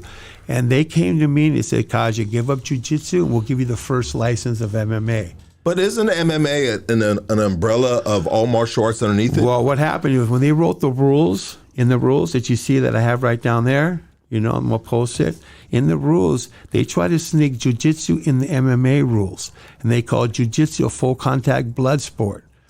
Okay? They said because of joint manipulation, chokeholds, and all that. So they snuck it in there. So what happened was in 2001, when I got it approved in Nevada, 2000 and in California, they banned it in California. Well, they banned it until 2006 when MMA came out. They finally gave up and they said, okay, hey, we'll give up, but they were trying to push jiu-jitsu in the regulation package. If they did, jiu-jitsu would be a full contact sport where all the studios have to give us a tax to the state. Every single dojo. You can imagine all that money? And now, if we had that COVID thing, they could have said, hey, if you don't shut your dojo down, we're going to pull your license to teach jiu-jitsu. What do you think about MMA fighters fighting boxers? This is a big thing. I mean, let me ask you this first. Before you answer that, what do you think about the Jake Paul and Mike Tyson fight? It's an exhibition. An exhibition, exactly. They're going to have headgear on and all that. Well, no, here's what it is. These fights, me and Jake, those fights, you'll see the punches fight. The punches are, they're called I call them fingertip knuckle punches. They're not hitting like this, they're hitting you like this. So if you see the knockouts, it's with the fingertips. And it's what you do in the exhibition? I think they're fake. Me, I don't believe in them. So it might as well be a but WWF. Mike Tyson, man, that guy's an animal. If that's a real fight, you see him training right now? He looks great training, but once you get in that ring, I mean, I'm not a fan of that, bro. But I'm not a fan of these boxing matches because what they do is they're called exhibition fights. And exhibition fights, okay, California State Athletic Commission, they would do, I'll give you one story. Antonio Barrera fought Cesar Najaro at Fantasy Springs, okay? And it was a fight that I was told, and I've been in this is like in 2000, this is when I was fighting. I got a call from Juanito Ibarra. Juanito Ibarra is the one that, used to train handled Oscar De La Hoya, Rampage, all that stuff, okay? He's a Pedro dude. And he's a longshoreman, ex-longshoreman. But Juanito Ibarra called me, hey, Kazja, can you check into that pillow fight of Cesar Najaro and what's that? So I checked into it in Fantasy Springs. And I go, hey, they're sparring partner. It was titled a real fight, right? They told me, Kazja, that was an exhibition. And I go, well, if it's an exhibition fight, you can't have a referee inside the ring. So, we kept him in there for the safety. I go, well, we pulled the judges back 6 rows, and we had this exhibition. But it was a show on television. It wasn't even no one everybody knew except for me. And then this was in a newspaper. I got that put in the newspaper. Random Links wrote about it. And they wrote this, it was an exhibition. What do you think about MMA fighters fighting boxers now? There's more money in boxing. You know what I mean? I mean, in boxing, these guys are making millions.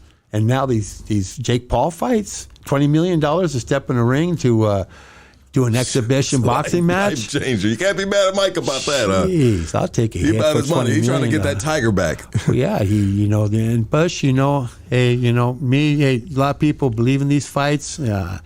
I still like the real boxing. I don't like these exhibition fights. I can't watch them. They're tough on you. You know what? I want to say this right now. I see our views are low right now, but I'm going to tell you this right now. This fucking podcast right here with Kazja is going to do 100,000 plus. I'll tell you that right now. Because once they just start discovering this, because this is going to be in the algorithm on a different level than maybe his other interview was, this is going to do dumb fucking numbers. Why? Because they're going to want to hear what this dude's got to say within the fight community, the UFC. Dude, you guys are dumb as fuck, bro. Shout out to the ones that are tapped in, the ones that are not, bro. You will see this podcast is going to do fucking dumb numbers. Dana White's going to watch this. Every exec's going to watch this. Joe Rogan is going to take the time to watch this, bro. Why? Because he's a fucking fanatic. And I love you, Joe Rogan. You a big influence in my life, along with a lot of other people in regards to this podcast game. You know what I mean? I wish, you know what I mean, I didn't fry out so many brain cells so I could have retained so much information the way you do it. You were an absolute fucking brilliant, amazing human being. And I love you, brother. I've gone to your podcast, your college podcast, and I've graduated, bro. I know there's no such thing, but I'd say I've watched enough episodes to say there is such a thing, Joe Rogan, I love you, brother. But anyways, the UFC was going to watch this. I guarantee you guys that. Oh, yeah. It's going to be, but like you see my stuff, I post stuff, it gets pulled off right away. This ain't getting pulled off, bro. No. We're about to hit the 6 March spot in a month or two. I don't know what we're going to do for 6 years right here. It's just, look at the fire emojis. The ones that know, they know, dude. This is gonna do fucking dumb numbers, bro. Why? Because curiosity kills the cat. It's a dumb fucking thing, but it happens, bro. And there's a lot of kitty cats out there that are gonna want to hear what this dude's got to say because, hey, baby, hood stocks. You know what I mean? This is what we do right here, dog. Nobody wanted to give this man a fucking interview, dude. Nobody wanted to give this man an interview. He reached out to me. Bop, done. You know what I mean? You on hood stocks, baby. Let's go. And that's what we do right here, guys. It's what we do here for the streets, and it's what we do for people that are being they're being censored. They're being, this fucking censorship we have nowadays is ridiculous, But hey, you know what? It's up to you guys to believe the man or not, but we will give somebody the chance right here at Hood Stocks. Okay? And Greg, this has been so dope, and please, let's continue the conversation, brother. Let's get into that. I apologize, but sometimes I gotta let the ones know that are here, bro, what this will do right here. How has you've been fighting all your life, bro? You wanted to be a professional fighter, obviously, right? You competed in a lot of different. Well, back in the day, they didn't have what I had. Like this. I wish they would have had the OCTAGON back when I was ready to scrap, right? Yeah. When were you ready to scrap? What would have been your prime? All right, when I got back from Korea, like 1979. Yeah, baby. Yeah. And how was martial arts back then? Let's talk about that and how it is now since you're in the game. That's a good pivot right there. Well, the closest thing, back in 79, the closest thing that, mostly what I teach was the Jeet Kune Do. So you're teaching by this time? Right when I got back from Korea, what happened was I came back, I was a fireman in the Air Force. And EMT qualified, rescue qualified, I was everything. And then one day all my buddies, say, hey, man, come on, let's go to LA City and let's go take the fire department test.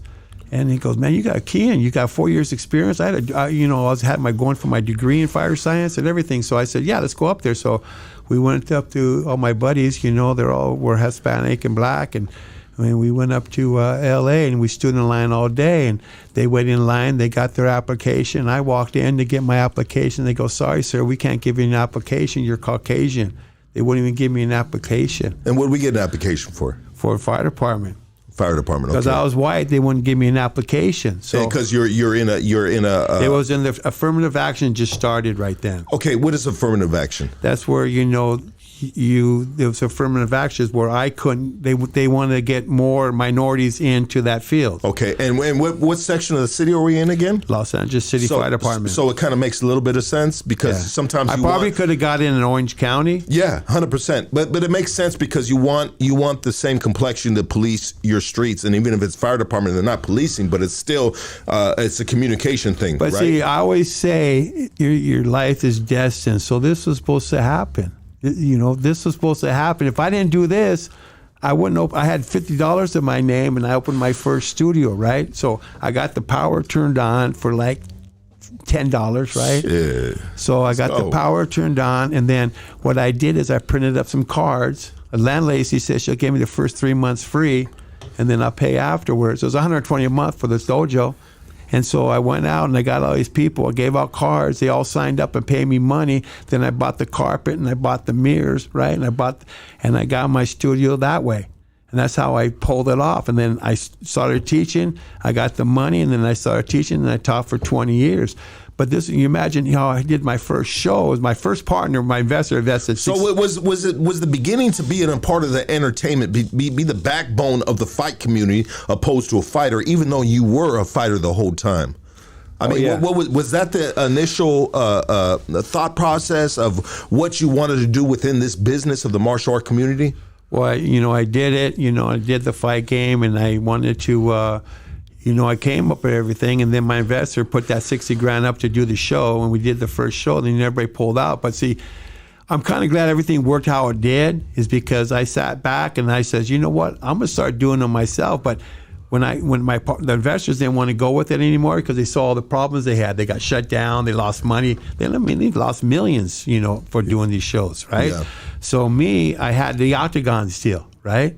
So I had it stored, and then I put it in this place called Dancing Waters, which now has got torn down, but I had it at Dancing Waters, and then what happened is he let me set up. I set up on Monday morning, And then he let me break it down on Wednesday, so I could leave it up for 2 or 2 days, and then Wednesday I break the cage down. Yeah. But that octagon I'd set up, and what happened is I got the flyers printed up, the first show, and I handed out the flyers, and I sell tickets in advance. When I got that, and I was getting more flyers, and I started advertising. But you know what? I found out who brings the audience in these events. It's the fighters. I had fighters. I give them a percentage of the ticket sales.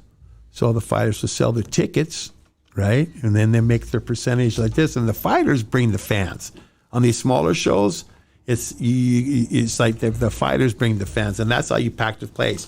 You have the fighters sell the tickets, and they bring in all the fans. It's kind of like a hip-hop show, bro. You know what I mean? You sometimes hip-hop acts on the way of their come-up, they got to sell tickets to do the show. Right. You know, 15, 30 tickets.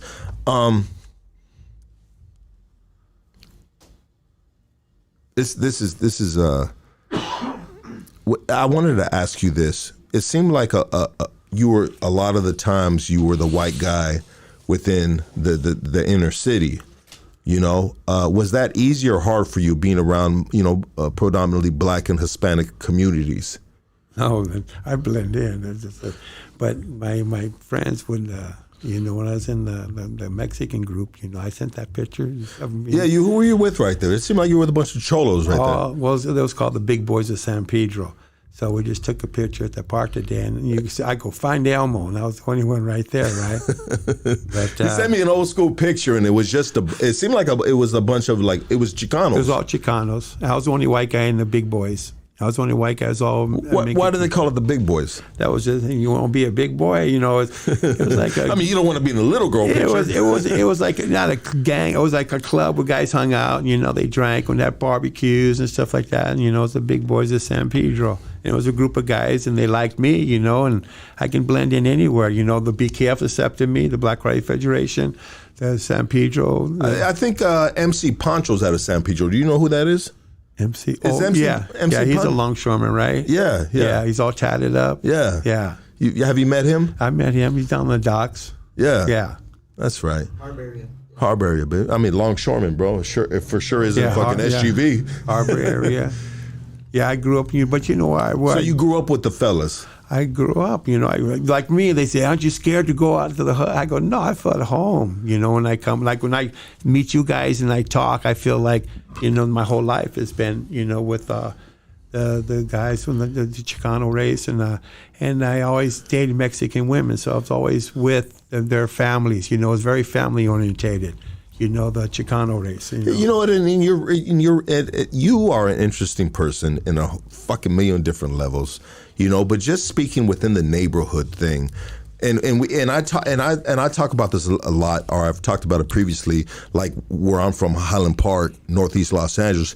There's a lot of white folk in there, bro. A lot of white folk in Northeast Los Angeles, and that's fucking family. Like it's just different. Like when you're when you're raised within the LA area and you might be white or mixed or whatever, it's just like it's still all love. Like it's family. That's it, dog. You know what I mean? And so there's white dudes. When the white dudes are raised within the community, those are different type of white dudes right there. Because they're part of the culture.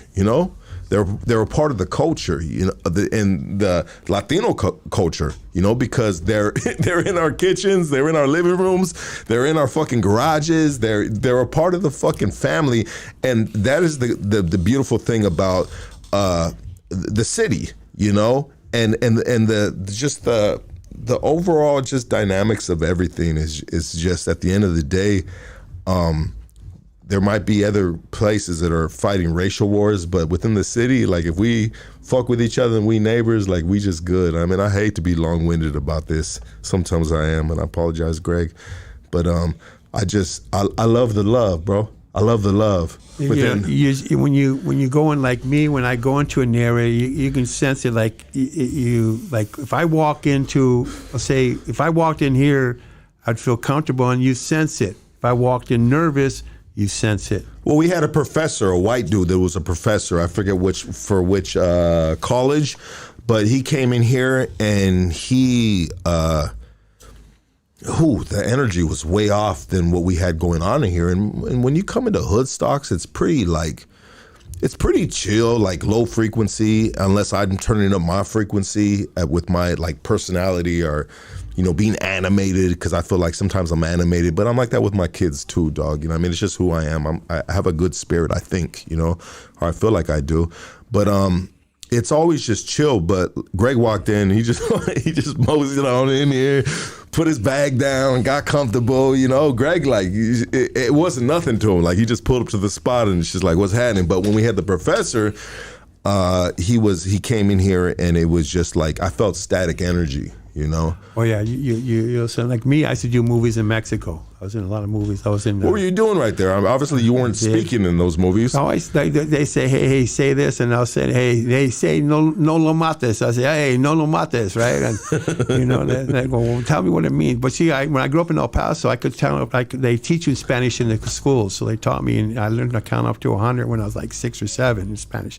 But I know slang and I know some of that. But I did some movies in Mexico. And it was called, I did one, was called Grupo Táctico Especial, and it was very good. It was a classic. They didn't shoot it for just straight to video. It was to film. It was in Spain. It was all over, all of South America. And when I did that one, but they hired the cops to be the actors in the movie, in Grupo Táctico Especial, and the cops, right? So when I go to Tijuana, the cops all know me. They said, oh, hey, Kazja, what's up? It's all the cops, the Grupo Táctico. So they hired the police. Yeah. You know, and then I had to do I'll tell you this one scene. I had to do a fight scene at the Calimax.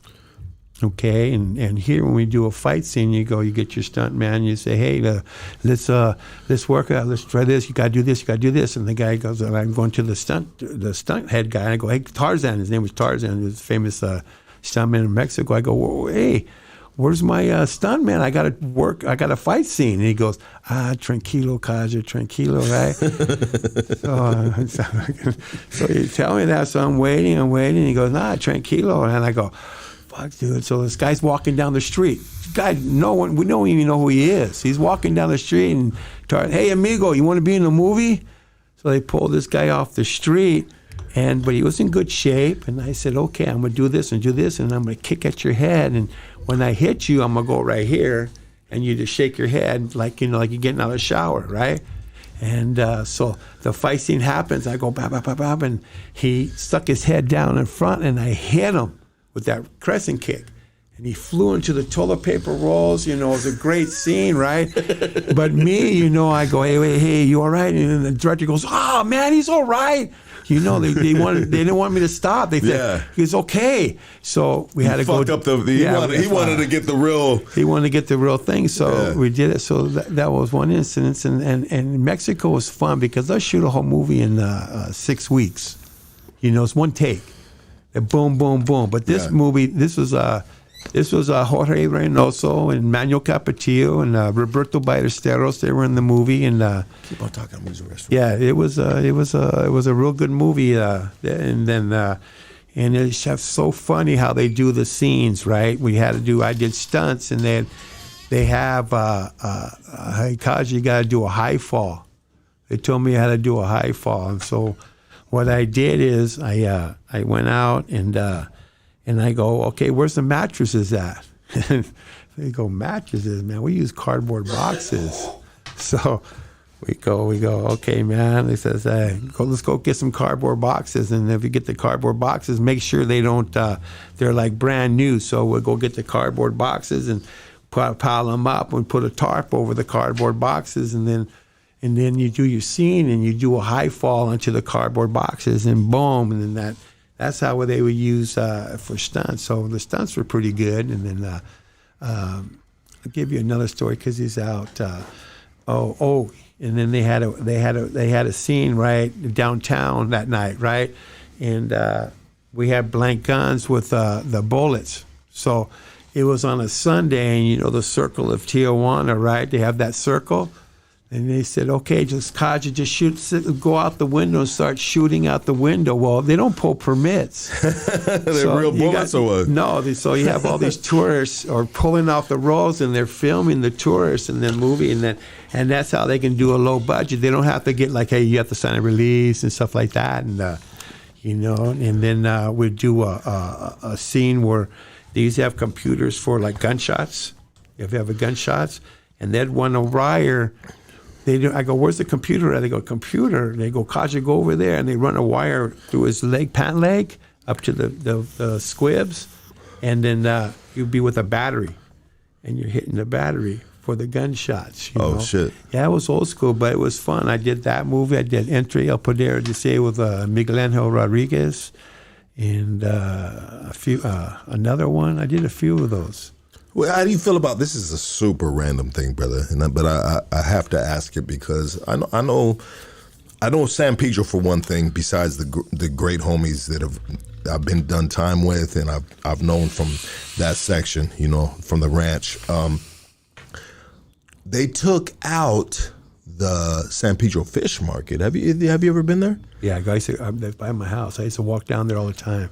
I'd walk down the fish market, and with my daughter when she was little, she had a babysitter. I was teaching back at my house, so I'd take her and we'd go have lunch, and then we'd walk back. The owner lived across the street from me. His name was Ngaro, Mackie Ngaro. He owned the fish market. He lives right across the street from me. And so I grew up at the fish market. I'd walk down to the fish market, get my fish, and then Sundays it'd be packed. Yeah. And it's all Latinos. It's all the Mexican crowd. Well, they're not from San Pedro, most of them. Most of them are from Riverside and San Bernardino. They come from, it's so hot out there in the summertime, they want to come to the beach, and then they go get their tilapia. I go down there, I used to get my tilapia. I always buy tilapia, and I'd get that fried, and I'd dip it, and they had a good hot sauce. So that fish market was my place, man.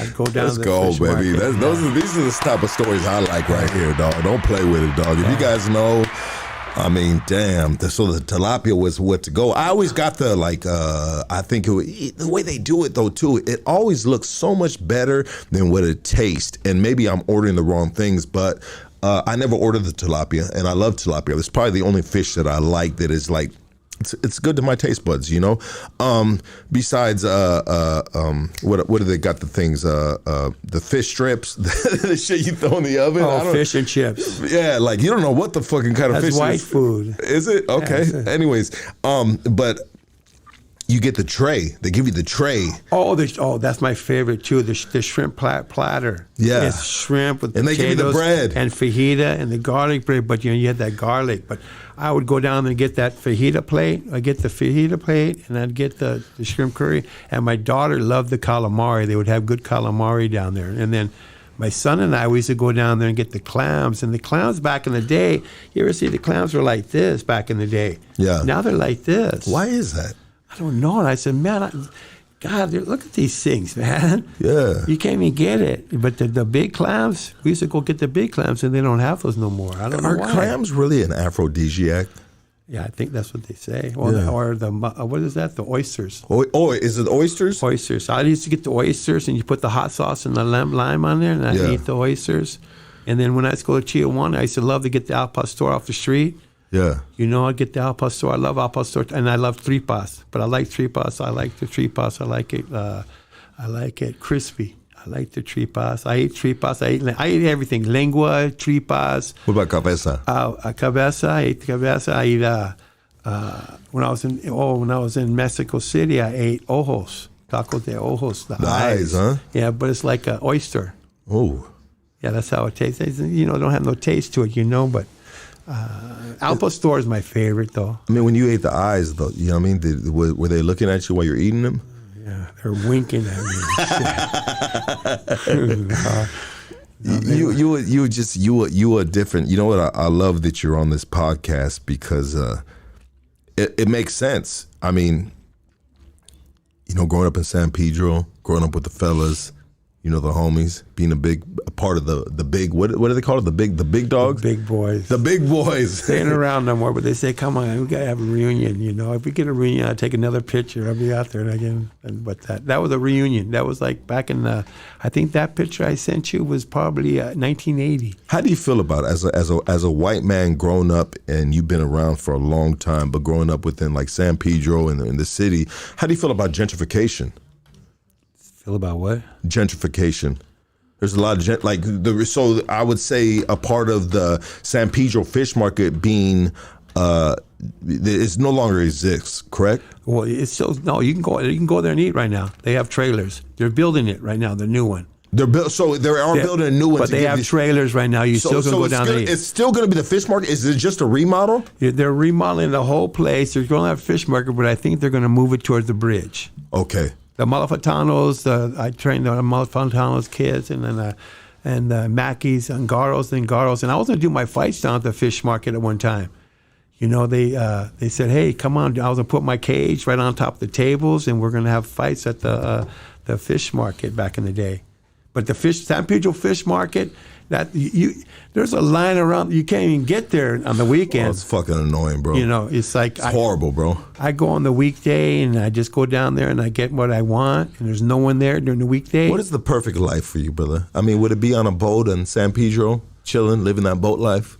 The perfect thing in my life right now is my family, you know, familia, you know. Who do you got within your family right now besides your wife? My wife, she's Hispanic. Okay. But is she here today? No, but I always call her coconut. She's like brown on the outside, white on the inside. It happens, bro. She's great. You know, she's oh man, she's the best. I mean, you get the white dude calling the wife, the Mexican lady, a coconut. I mean, because you know. She cracks up. She goes, you know, but she speaks Spanish. You know, she tries to teach my kids Spanish. You know, she speaks a little bit of Spanish, and so my wife, you know, I always like Mexican women because one thing good about them, and they cook. You know, she can cook like you can't believe. You know, that's why, you know, she got me because she made me a lemon meringue pie, and I said, man, I'm marrying your ass. Lemon meringue pie. That was a good-ass lemon meringue pie, huh? And then, you know, and it was weird. Like, I was separated with my ex, Apollonia. And I mean, I wanted to marry my girl after she gave me her first blowjob. I'm going to give you a story. Life is destined, okay? Everything was supposed to be, my life was destined, okay? But I met her, I was separated with Apollonia. I lived on Marilesh Drive. She was driving down the street one day in a tugboat C, and I seen her, and I said, hey! I yelled at her, and she pulled over, but then she pulled off. It was kind of weird. Then I went out to El Paso Canteen. So I used to do this. Friday night, I hit the El Paso Canteen. It was all Hispanic. Yeah. Saturday night, I hit Red O West Covina. Would you just walk in there with your white dick hanging out your pants? I saw. But I used to go to West Covina, and then Sunday night I'd go to Circus Disco, up in Sunday nights. That's where all the freaks were at, huh? So I'd go there. It was all Hispanic on Sunday nights, and so I'd go there. So and then same thing as I met her at that time, and it was great. I met her because I wanted kids and I wanted a family, but Apollonia's the destiny was weird. Is like I met her, but see, I lived in Park Western. She moved to Park Western. Okay, when I moved away from Park Western, she moved into Park Western. I moved to 1185 22nd Street, apartment number 2. When I moved out of how the fuck you still remember that? I remember everything. So when I moved out of there, she moved to 1185 22nd Street, apartment number 3. I missed her there. Okay, so. That was destined. So everything was destined on her boyfriend and their school annual. So everything was supposed to go, right? So then I meet her. But one thing is, if I didn't meet her, I would never have known her manager, Anthony Moore, or my manager, Anthony Moore, who got a Purple Rain. Well, one day I had to go to an interview for a movie. And my manager had to go see Anthony Moore. Well, the investor was sharing office space with him. His name was Richard Mays. Well, Richard Mays was sharing office with Anthony Mora. So if I didn't meet this and meet this and meet this, I would never have met the investor, and the investor would never give me the money. I would never have done Cage of Rage.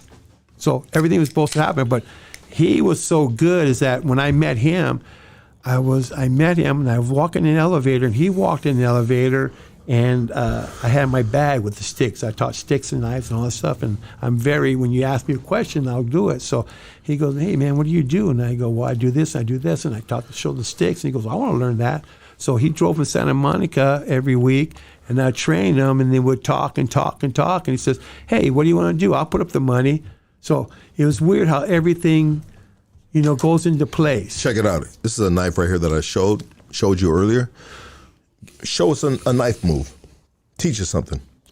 Right here live on Hood Stocks. I'm going to teach you nothing with this knife. I said, okay. If you see my video, go on YouTube, put Kazja's knife fighting, and you see my knife fighting. But this is slash position. This is for slashing. Okay, I'm going to slash. Okay, it's more for long range. Then you have dagger position. You see someone doing this, he knows what he's doing. Okay, he knows what he's doing. Yeah, he knows. He's holding it like this. So dagger is like, okay, say this is a single blade, right? And if I stab you with this, I can't pull out this way. So I got to turn and rip. So if I stab you with this, I got to turn and rip. But if you see my video, see me moving, watch that video. It's on. It's called Kazja's Knife Fighting. It's on YouTube. Would you consider yourself a professional knife fighter? I'm a real good knife fighter. Okay. I'm good. Yeah. When I was a kid, I always used to pray. I used to watch Jim Bowie, right? Remember Jim Bowie at Alamo? He was a knife fighter, famous knife fighter. And I always used to pray, I want to be the best knife fighter in the world. And I learned all the knives. I learned Kali from... What is the best knife to have in a fight? I mean, we have this guy right here. Nick, go ahead and put it over here, dog. We have this knife right here. What is the best knife if you're going to get in a fight with? Obviously, it wouldn't be, this is a one-dimensional knife, I would say, because if you had a double-bladed knife. Yeah, the commander, they use that double-edged blade. Double-edged is good because you can stab, you can just come down. But why would you want to come down? So you can see how if I stab you. Because I see that in the movies, and I've never seen that in prison or in real life, that when they stab, they come down. That's got to be a super sharp knife. But they mostly what they do in the street, and mostly in stabbing, when I teach knife fighting, mostly they stab you like this. Like in prison, it's mostly like this. They're having a seizure. And they're going to grab you, and they're going to do this. The best thing to do is someone pulls a knife on you, run. Yeah, 100%. Yeah, you don't want to get into it. What about if they pull a gun?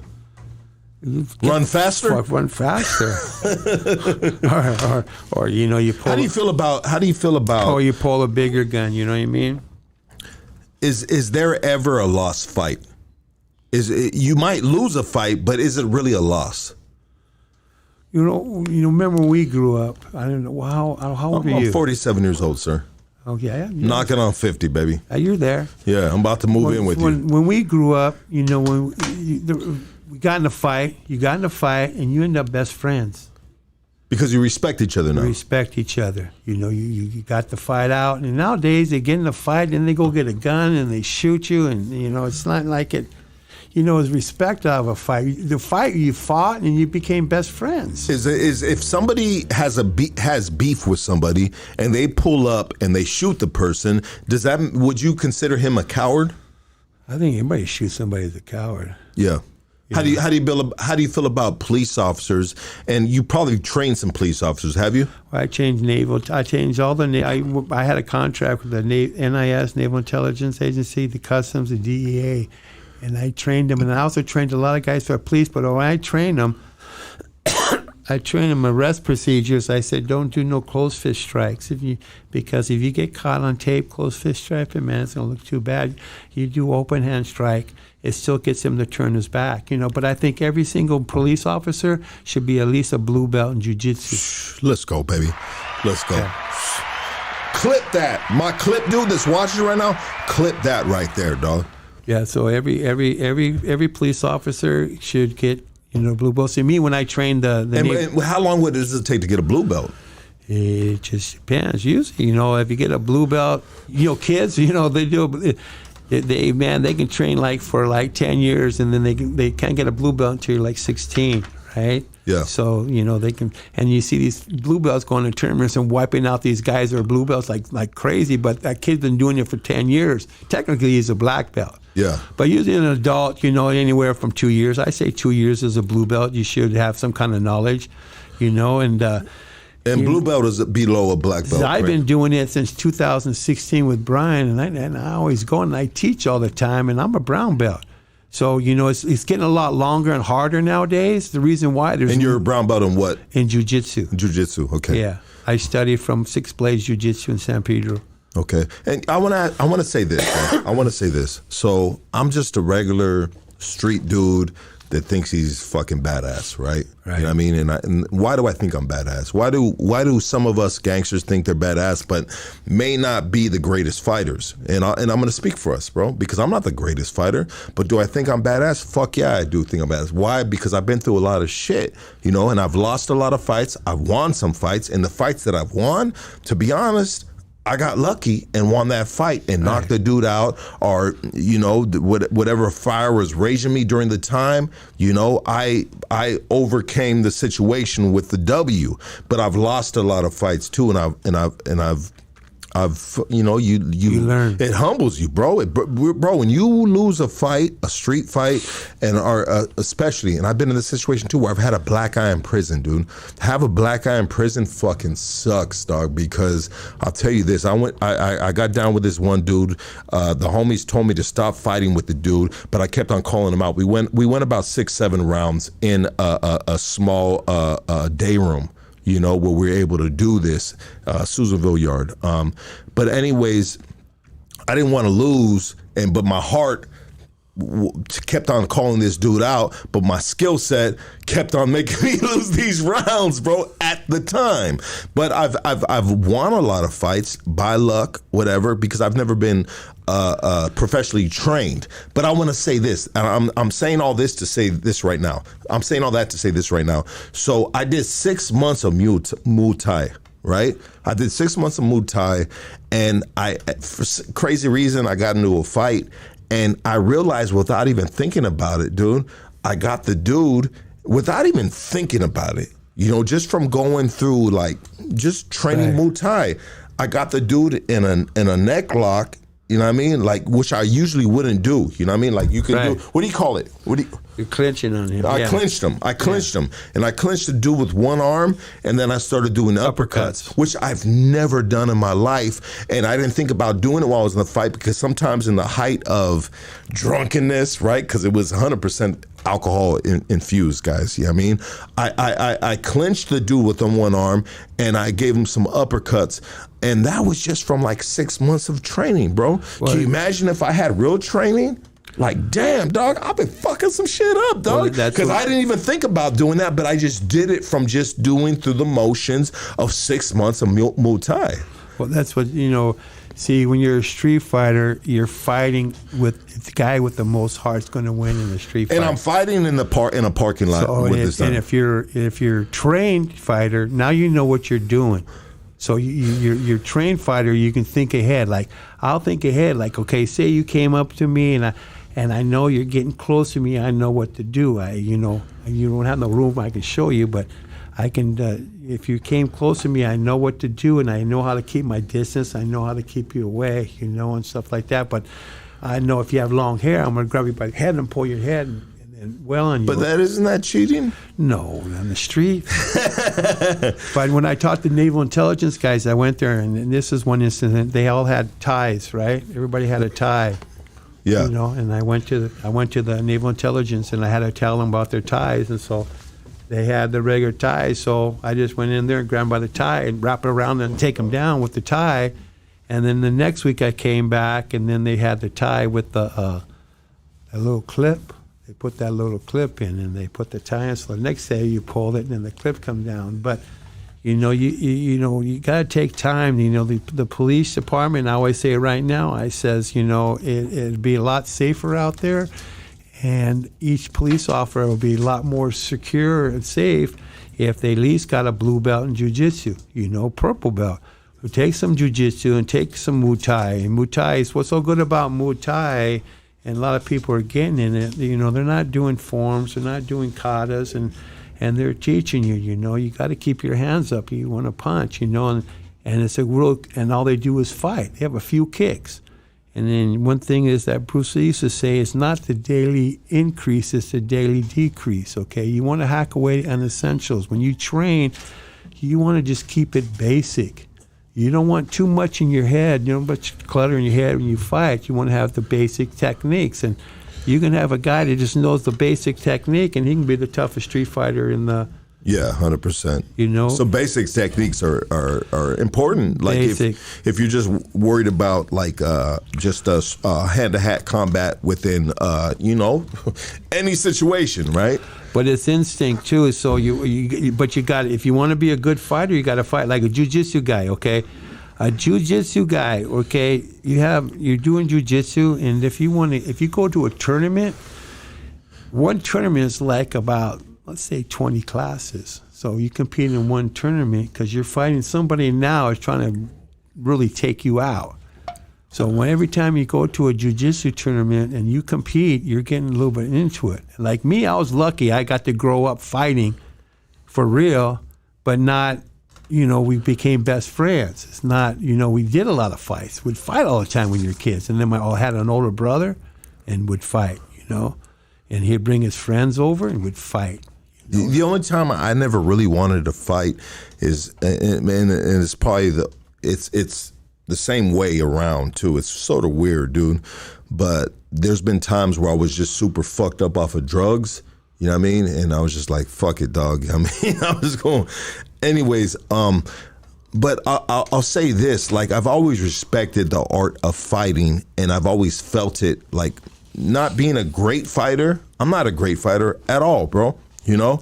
I have no professional technique. I stand in front of the, since a kid, I was standing in front of the bathroom mirror and I would throw wild punches and I would look at myself and I said, nobody wants to fuck with that right there. That is fucking hell. You know what I mean? And I think that's just a real childish, it's a thing that we all do as young boys or young men, young alpha males, that we will be in front of that bathroom mirror and we'll be just like pop, pop, pop, pop, pop. And we're like, damn, homie, ain't nobody want none of this shit. And I've always respected it. I had a problem one time with my first baby mama, and she was with this one dude, and I found out that, and I got out of the penitentiary, and I found out the dude was talking a lot of shit about me, bro. You know what I mean? And so I was just like, all right, well, he's there with my son. He's now with this female that I left before I went to prison.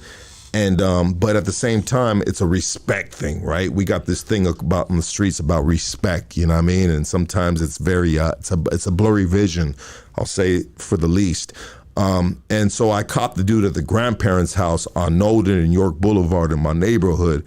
And I pulled up and I caught him right there, you know what I mean? And I had a 3.57 shot Smith & Wesson, you know what I mean? It was a bad motherfucker, dude. This motherfucking shit was the shit, And I said, what's happening, my boy? And I pulled out my strap and I said, hey, homie, I ain't even gonna do you like this, bro. And I put it on the trash can. There was a rolling trash can right there, right? And I said, what's happening, homie? You talking a gang of shit about me, bro? Let's catch this fucking fade. So I've always been, I respect it, you know what I mean? And I'm not afraid to get fucked up, because when you're fighting, sometimes you're gonna get fucked up, and I've been fucked up. That time he didn't want that. You know what I mean? He said, oh, this, that, and the other. You know what I mean? He broke it all the way down to the motherfucking ground and shit. You know what I mean? I should have had him polishing my shoes while he was down there. But, you know what I mean? I'm a humble dude and shit. You know what I mean? So I just had a conversation and I give him respect. And I just wanted to just have a mutual respect because I knew my son was in his household, bro. You know what I mean? And anything that I did would make it worse for him. You feel me? Mr. Kazja, but I respect the fighting game. Like, I respect it, and I wish that I was younger to be, or maybe I had influence within my family that would have put me into that. I wish I would have went to the Marines at 18 years old. Well, it's good now. It's good now. Everybody's training, but you don't know who's training, and a lot of people are getting into the fight game, and then also in fighting. The fight game, why it's so good is like when I sold the investors, they say, why should we invest into this fight game? And I says, okay, you have two kids playing basketball over there. And I go, I bet you no one's watching them play basketball. I bet you if the two kids over there broke out in a fight, the whole school would run over there. I go, people like to see fights, okay? But one thing good about what's happening now with the sport, people is called reality fighting. They're seeing what really works and what's training. So everybody knows the same thing now. It's mixed martial arts.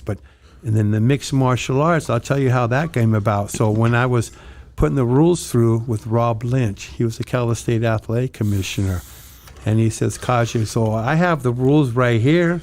So it proves. You made the rules for the octagon. I helped. I was in it. There's a lot of people putting in the rules, but I was putting in the rules. I had. What are some of the rules that you put into the octagon? The whole rules about the things with the gis, no gi, right? So everything to be proper. So the rules I have right here, these rules right here that I have, they're 2000. So whoever has the first license, he had to write the rules. So that's what it means. So that means one of the first. So do you have the first license? I had the first license in 2000 for MMA. You that dude? I was that guy. I have the proof right there. I have the receipts, and I can show you that. But here's one thing I want to tell you about. Receipts are important. Oh, all my paperwork's important. You came here with a fucking file cabinet. I got suitcases at home.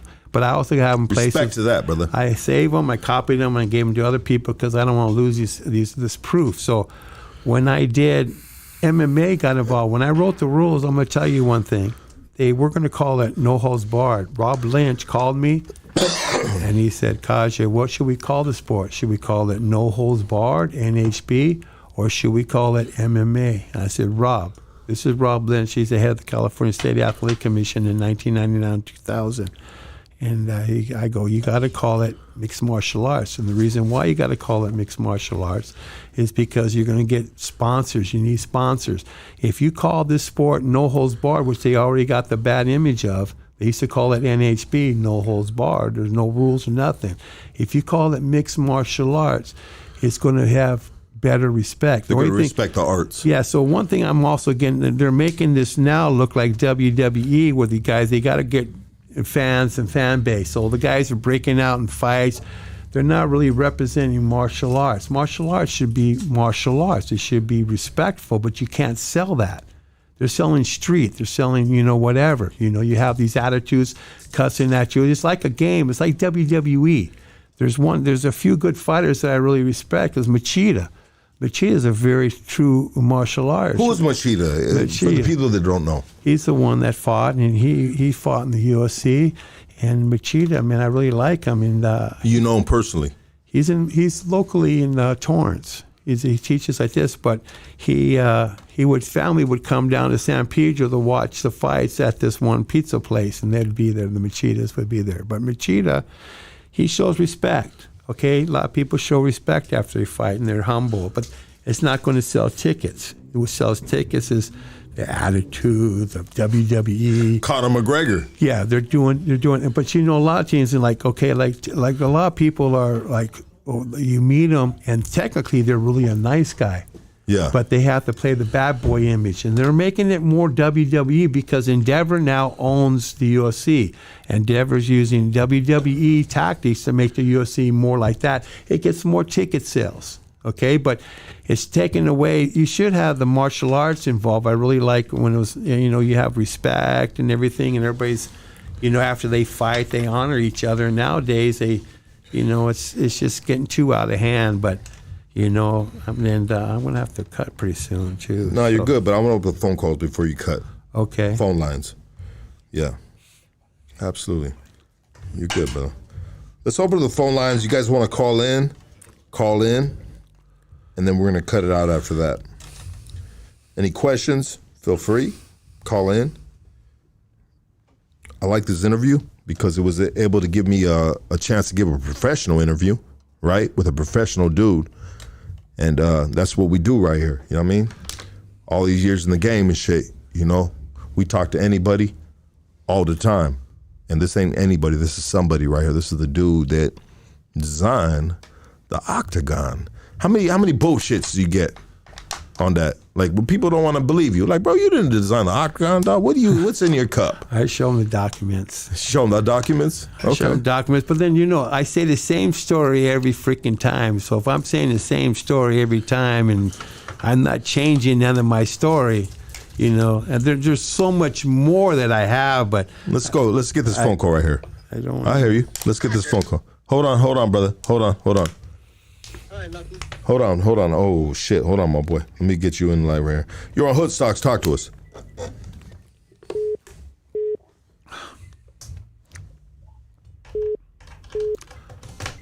Let's go. Hold on.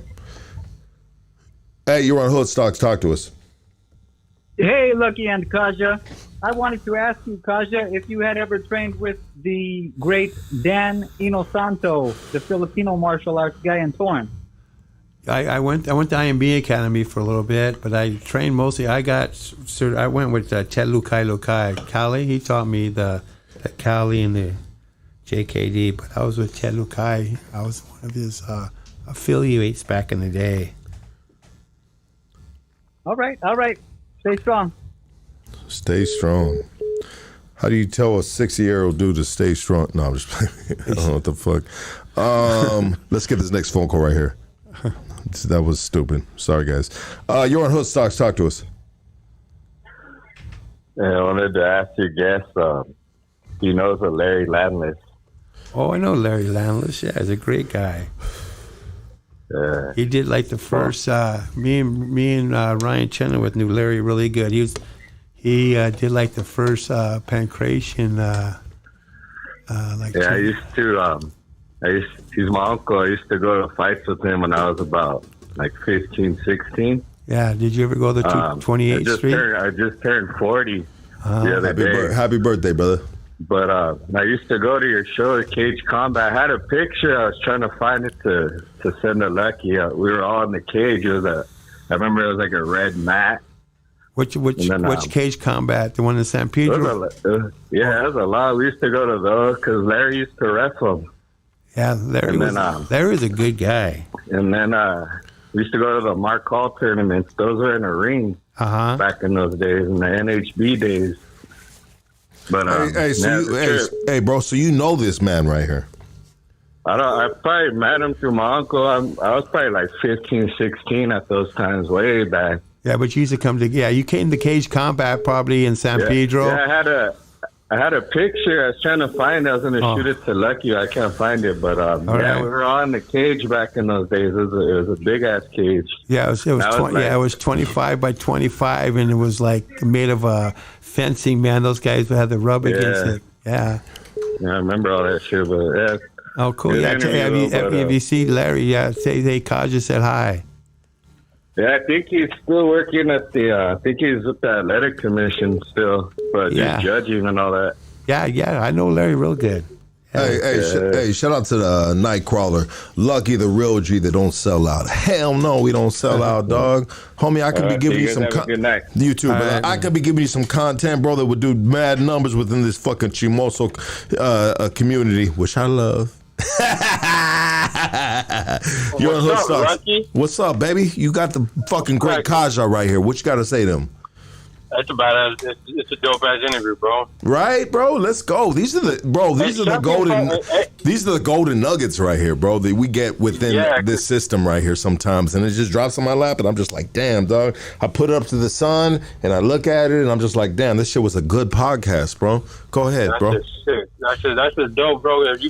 You always switch it up, bring something different to the table, and something interesting, you know? And not too many people like this, but this is fucking sick as fuck. Hey, bro, you know what? These are my favorite ones, bro. Straight up, dog. The ones that everyone's just like all fucking, they're chonies and they're fucking. But he's the only one that stood up. You know, everybody else is scared to do the well, look at this stature of a man right here, bro. This is a fucking sexy beast. A lot of people dog. are scared to touch the story, but I came to him. And look at me, bro. Hey, I want you to get a statue. Oh yeah, he says, and okay. Put it in your living room. He goes, hey, dude.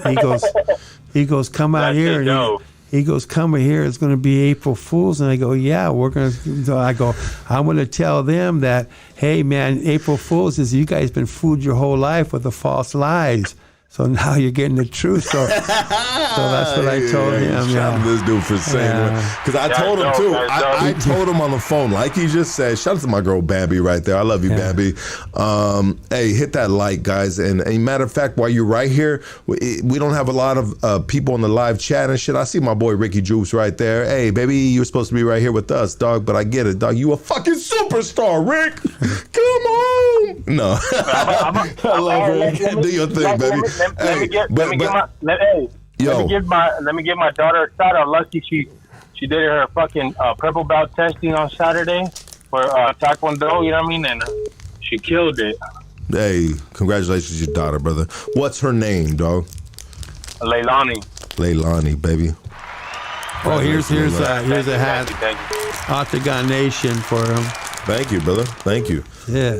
Yeah, let's go. Let's get this next phone call right here before you got to go. All right, big dog. All right, thank you, brother. Hey, you're on Hood Stocks. Talk to us. What up with it, Lucky? What up, baby? What's going on with it, man? What up, Russell? What's cracking, huh? Not much, man. About to get some work in. Just shout out to your guest, Greg. I haven't been able to call in, but you know I'm always tapping in. You feel me? All the time, baby. We appreciate you. Hell We yeah. love you, doggy. Thank you so much. It's a good interview, man. It is Shout a out good to your interview. guest, man. I'm glad. Hell yeah, I'm man. glad this dude gave me a chance to give him a professional interview because this is about a professional that's cool, man. Hood Stocks guest around this bitch, yo. You know what I mean? Yeah. Man, it's good how it happened organically. He hit you up, so you know what I'm saying? It just puts you in a good position. All the time, my boy. I love you, doggy. Rooster, baby. Tucson. Don't play with it. Let's do this real quick. I got to pee one more time, and then we're going to end it right now. Hold on. You can talk to him, dog. Hello? Hello. Nobody's on the phone, but give him all your plugs, bro. Okay. So we'll just wait right now. But I give a shout out to Hood, man. I go give these guys, man, because a lot of people don't want to touch the truth. You know, if you see stuff on the internet and it gets pulled off, it gets censored, and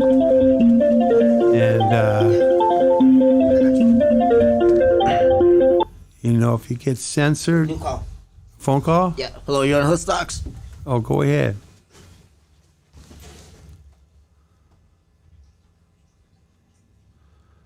Let's see what they have to say. Came in respecting the Octagon. I remember seeing him fight a lot when I was younger, and I remember. Start over again, please. I know what he mentioned earlier, talk about respect. You know, respect in the Octagon and all that. And he mentioned Machida. Machida's one of the ones that used to respect a lot. The Octagon, bow to the opponent after they lose, right, and the fight. And it kind of reminds me of St. Pierre, too, man. He used to do the same thing as well. Yeah. Gave respect to all his opponents. Anderson. But nowadays, I see a lot of disrespect in the Octagon. Not like before. Back then, they used to have a lot of respect against their opponents in the Octagon. Yeah, so, Anderson Silva, too. He has a lot of respect, too. A lot of these guys have the good martial arts to them and good honors and good respect. But, you know, nowadays it's becoming a circus. A lot of these guys are like a circus, you know. And it's just getting too out of hand. We'll see Endeavor owns WWE and they own UFC now, so you know where it's going to go. Yeah, man. Because I remember back in the days, like St. Pierre, he used to go in there, bow to an opponent after he defeat him. He'll respect, bow to him as well. You don't even see that no more. You know. Right. That's true. You know, I go for the guys with respect, but you know, if you're a promoter, you want to sell tickets. You know, what I mean, that's what they want to do, and they create the longest running soap opera in the world is the WWE. You know, and here's what happened is WWE back in the day, it was called catch wrestling. And catch wrestling is like jiu-jitsu, it's like real fighting. It came out of Ireland and the old WWE was real fights. It wasn't like they have right now, but the Athletic Commission pushes you and they say, okay, if you want to do real fights, you got to regulate. So then they say, well, we're going to make it entertainment. So it used to be called World Wrestling Federation. They changed it to WWE, so they call it entertainment. And you know, it's stage fights, you know, but they're going at it. You know, I mean, it's pretty intense, but you know, WWE, and then they got it's a soap opera. But catch wrestling back in the day, old wrestling matches, they would have real catch wrestling matches, and they were real. You know, they lock you up. You know, and a really good catch wrestler coach is Eric Paulson. He's a real good dude too, man. Eric Paulson, he teaches the catch wrestling, and Josh Barnett, he learns the catch wrestling, and Shogun Hua. Shogun Hua was a catch wrestler. I mean, not Shogun Hua. What's his name? Brock Lesnar. I remember he was doing both at one point too. UFC and wrestling, WWE, whatever that's called. Yeah. So you know, the catch wrestling blends in and it helps out a lot. So nowadays, you know, you see a jiu-jitsu guy, he's doing catch wrestling, he's doing judo, he's doing sambo, he's doing everything. You know, they're putting everything together now. So the sport. One good thing about the sport now is so evolving, and there's new stuff every day. And now you got videos. I mean, you can sit home and watch a video and say, wow, that's a good move, and then you go try it in the dojo. You know, and you practice it and practice it. So nowadays, it's just going to explode. And you see now that everybody, I always said back in the day, everybody's going to bring it back to stand-up. So you see a lot of stand-up nowadays because all the stand-up fighters are learning how to get out of the holes and they're bringing it back to stand-up. So you're seeing, and stand-up, it's a less of a win. Grappling wears you out way more than stand-up. You know. Oh yeah, you're using your body weight a lot. Yeah. So when you're wrestling, you do a jiu-jitsu, and to get your wind, everybody says, "Hey, Kazja, man, hey, how can I get my wind for jiu-jitsu?" I go, "Well, you got to do jiu-jitsu. You can't run, you can't do this. You go in there, you got to fight. You got to do like 5-minute rounds. You got to just do those and over, and then your wind's going to build up, and then you're going to be." You know, if you want to do kickboxing, you do kickboxing. You want to do jiu-jitsu, you do jiu-jitsu, and if you want to be a good fighter, you fight. That's it. You fight. Would you consider yourself a master of martial arts? Yeah, I've been doing it my whole life. I'm like grandmaster, you know. But grandmaster. I always, you know, I don't do that. I don't say, like, there's some guys who say, "Hey, my name is Master So and So," and I go, I don't say that. Yeah. You know, and they say, what should we call you, sensei, sifu? Like in Chinese, it's sifu, right? In Japanese, it's sensei. In Korean, it's sabonin. And in Filipino, it's guru, okay? In Hawaiian, it's kumu. Who's got the best fighters out of those nationalities, those regions you mentioned? Oh, what styles and who has the best fight? It's mixed martial arts. And nowadays, I told you, it's ranges now. And you know what? No matter what, I can train you and teach you everything in the world. Unless you have heart, you're not going to have it. If I train a guy with heart, or you find somebody with heart and you train him, that's it. You know. Have you ever seen that movie Southpaw with Jake Gyllenhaal in it? No. Yeah. It's a good movie. What are some of your favorite fighting movies? I know you got to go, bro, but I want to ask you a couple questions before you leave. What are some of your what do you think of the Karate Kid whole thing? Well, Karate Kid, he made his point, he made his time. You know, I fought Bolo in Shoot Fighter. Did you? Yeah, remember Martin Cove, the karate instructor? Okay. I had to play him because Bolo was hitting him, right? So I had to put a short hair wig on. I had the long hair, and so I had to put a short hair wig on, and I went out and they Kazja, can you fight Bolo? And I had to do a spear fight. But if you see the spear fight, that's me fighting Bolo. And in what movie? It was called Shoot Fighter. If you go put Kazja Shoot Fighter, you see my fight scene. I was called Skeeter. I did a double stick fight. I fought a guy named Rick Kahana. Rick Kahana did the nunchucks and I did the double sticks. But Billy Zabka was in the movie, the guy from Karate Kid, the bad guy. He was in the movie. Bolo was in the movie. Martin Cove, the instructor, was in the movie. Yeah. What is the best when it comes to martial arts? You got the nunchucks, you got different weapons. What is the best weapon to fight with? I like the stick because at one time I had a student and some guy came in the dojo and he was a nunchuck guy, and the guy goes, "I'll fight you," and so he swung the nunchuck at him. The guy had the Kali stick and he hit the nunchuck, and the nunchuck hit him in the head, bounced back and hit him in the head. But weapons is, you know, but I really don't teach weapons now because I always sit back and think. I go, how many stick fights have I been in? You know what I mean? Yeah, absolutely. So the best thing to do is train something that you always been into, like, okay, the street, and the jiu-jitsu is very good because someone's always going to grab you. So what about when it comes to, like, if somebody's listening right now and they have never been professionally trained, but they just want training for self-defense, what would be the best I always say MMA, but you know, MMA is everything. Yeah. So that's the best, but you only have a certain amount of time in a day. Okay, so one thing good about what I teach a little bit of submission. I call it ranges. I'll teach a little grappling. I'll teach a little bit of boxing. I teach a little bit of kicking. And if I see what my students need to work on, I'll do that. But hey, you're on Hood Stocks. Talk to us. Sorry about that, Greg. No problem. You're on Hood Stocks. Go ahead. Hey, what's up, brother? What up, doggy? You got the great Kazja right here. What do you got to say to him? So I just do want to call in on behalf of Kazja. What's up, Kazja? How you doing? This is John. What's up, man? Hey, so I'm just throwing it out there that Kazja is the real deal. I know you already been speaking with him, and you're slowly but surely learning. but he is currently training my son in MMA and everything like that. I mean, he is definitely the real deal on everything he speaks of. Oh, cool. Hey, yeah. Yeah, but yeah, I've been teaching them, and I love teaching the kids, you know. I love watching them grow, you know. And I always tell my kids, you got to do wrestling, you got to do this, you got to do that, and they doing it, you know. One thing you got to worry about, Kazja, is you don't got to worry about his martial arts. You got to worry about if you got a Mexican old lady, bro. You know what I mean? Because he's going to go in with that verbal judo, bro. You know what I mean? Hey, Kazja. Why? Hey, Kazja, Gio wants to say what's up. What's up, Gio? Love you, Kazja. That's my student. This kid's insane. You see the videos now? Okay. Yeah, we took him to, I'll tell you about the kickboxing tournament. Remember the kickboxing tournament? We drove all the way out to San Bernardino, right? Yes. And Gio's 10 years old. He's 10 years old. He's 10 years old. The guy's insane. He does wrestling. He does kickboxing. He does jiu-jitsu. He just competed this weekend. He's an incredible kid and a very good kid. And he's the kid that has heart. So I can train him, and he has the heart. So I took him to this tournament. What does it take to have the heart? I want to ask you that real quick. You're just born with it.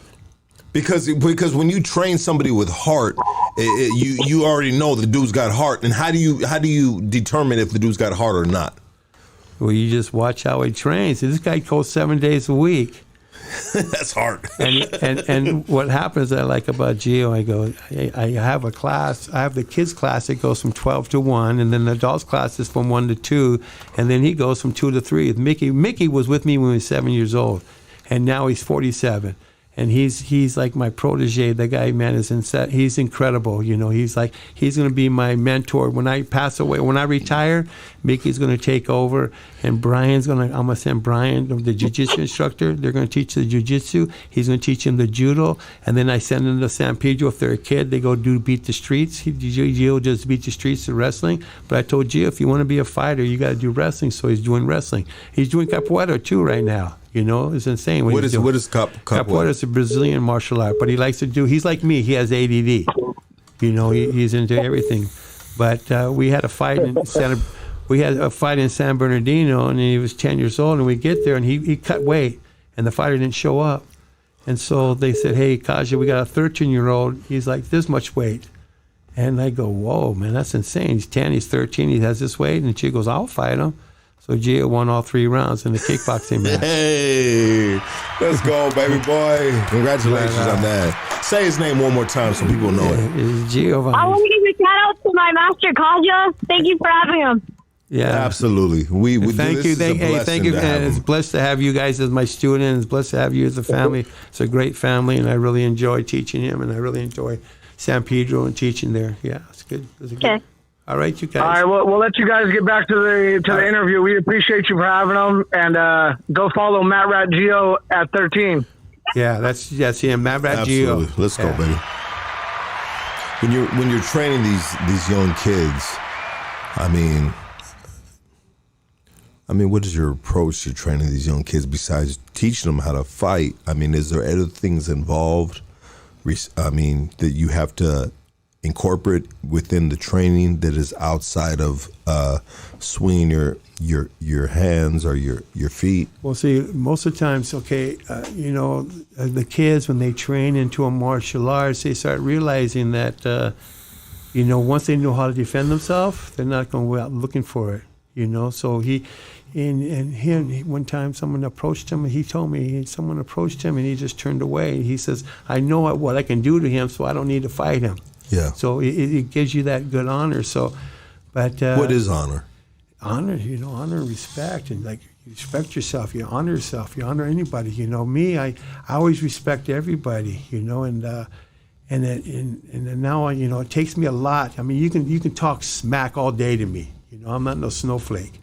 I mean, you can like rank on me and say a lot of stuff. But you step on my area, step on my area where I have to defend myself, I'm gonna scrap. But what would be that? But area? Nowadays, you can't even talk to somebody. I can't call you something or punk ass motherfucker. Punk ass. I can't say, "Hey, I'm gonna fucking take off your head and shit," and something like this. I'm gonna break your fucking neck, or if I'm get like that. Back in the day, I used to say, "I'll fucking kill you." But if I say that nowadays, that's a terrorist threat. Exactly. And there's kids in jail right now for saying, I'm going to fucking kill you. But, you know, it was just a word he came out. And now the snowflake ratted on him. Now this guy's in jail for saying a fucking snowflake, you know? AKA the snowflake. Yeah, nowadays you got to watch what you say. You know, what's this pronoun shit nowadays going on, you know? I mean, who's going to be our next president? Who's going to be? Well, I hope Trump is. Okay.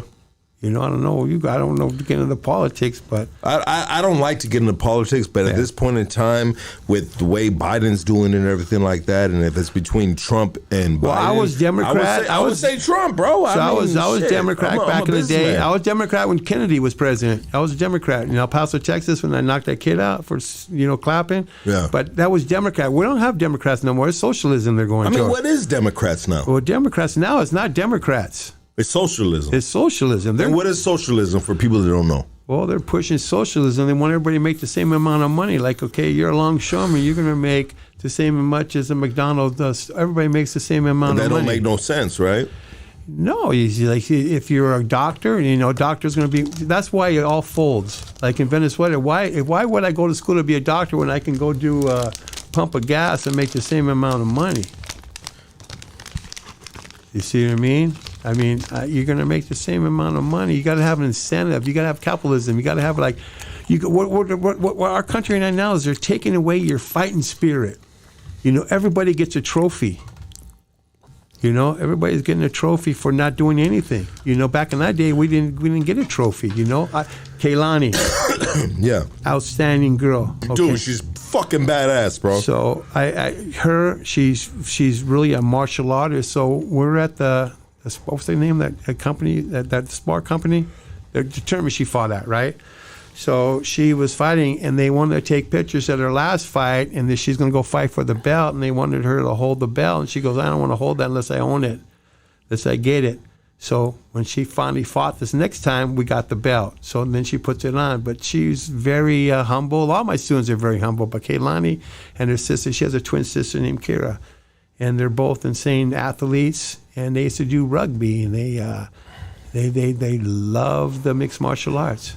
They got into it, you know, and then they're doing good. Kaylani's doing really good. I trained Erica Montoya back in the day. I don't know if you've seen her. She was like one of the best in the world. She fought in Japan. She fought in Brazil. She fought everywhere. But they didn't have girls in the UFC back then. So she didn't really make it that. But everybody knows Erica Montoya. She was like insane. Yeah. I want everybody to give it up for Kazja, baby. It's been good. We've been here for almost 3 hours. Yeah, we got a long day. You said you were like, oh, what are we doing? We're doing 30 minutes? I said, how can it go? We're gonna do a 30-minute. He goes, what? No, we're gonna bring all the shit out of you. And that's what he did. Well, you said that we're going to do 30 minutes, and I said I don't think that's it. No. I don't think that's in line with the podcast rules, and I think Joe Rogan made those rules. You know what I mean? Shout out to my boy Joe Rogan again. But anyways, podcast is most definitely longer than 30 minutes. Right. And everybody that called in, thank you so much. I love you guys. This has been by far one of my favorite podcasts in a cool minute. Why? Because we're just talking about something that's real, something that's important, something that just like we got a 68-year-old man right here that has been there and done that. You know what I mean? And this is a time when we got to give this dude, individuals like him, respect. You know what I mean? And this is what I like, guys. You know what I mean? This is what I like. This is the conversations I love to have. What do you have right there before we get out? Oh yeah, this is my line. This is the Lowy Tribe. I bought this for you too. Thank you, brother. And you gave me this. I wrote a book called The Mighty Martial Art Manahoni, and it's out on Amazon. You gave me this one right here too. Yeah, this is going to go big for the UFC, and when they do it in Las Vegas, I'll have shirts like these shirts are going to go insane because I'll have them all up on OCTAGONNation.com soon, but that's going to go big because it's going to be Mexican Independence Day, that UFC 306. Yeah. In Las Vegas, Nevada. Absolutely. So you're still supporting the UFC regardless of all the bullshit. Well, I support everybody. I never unsupported people. You're not bitter about anything. No. Well, I should be a multimillionaire now, but you know what? how is your life? Is your life good? You know, my life is great. You know, one thing is I have a really good family. I have a good town that I live in, and I have a good dojo I go to, and I have a lot of friends. And what life is, no matter how much money you can, it can't buy happiness. You know, you can't buy like family, or opportunities like this.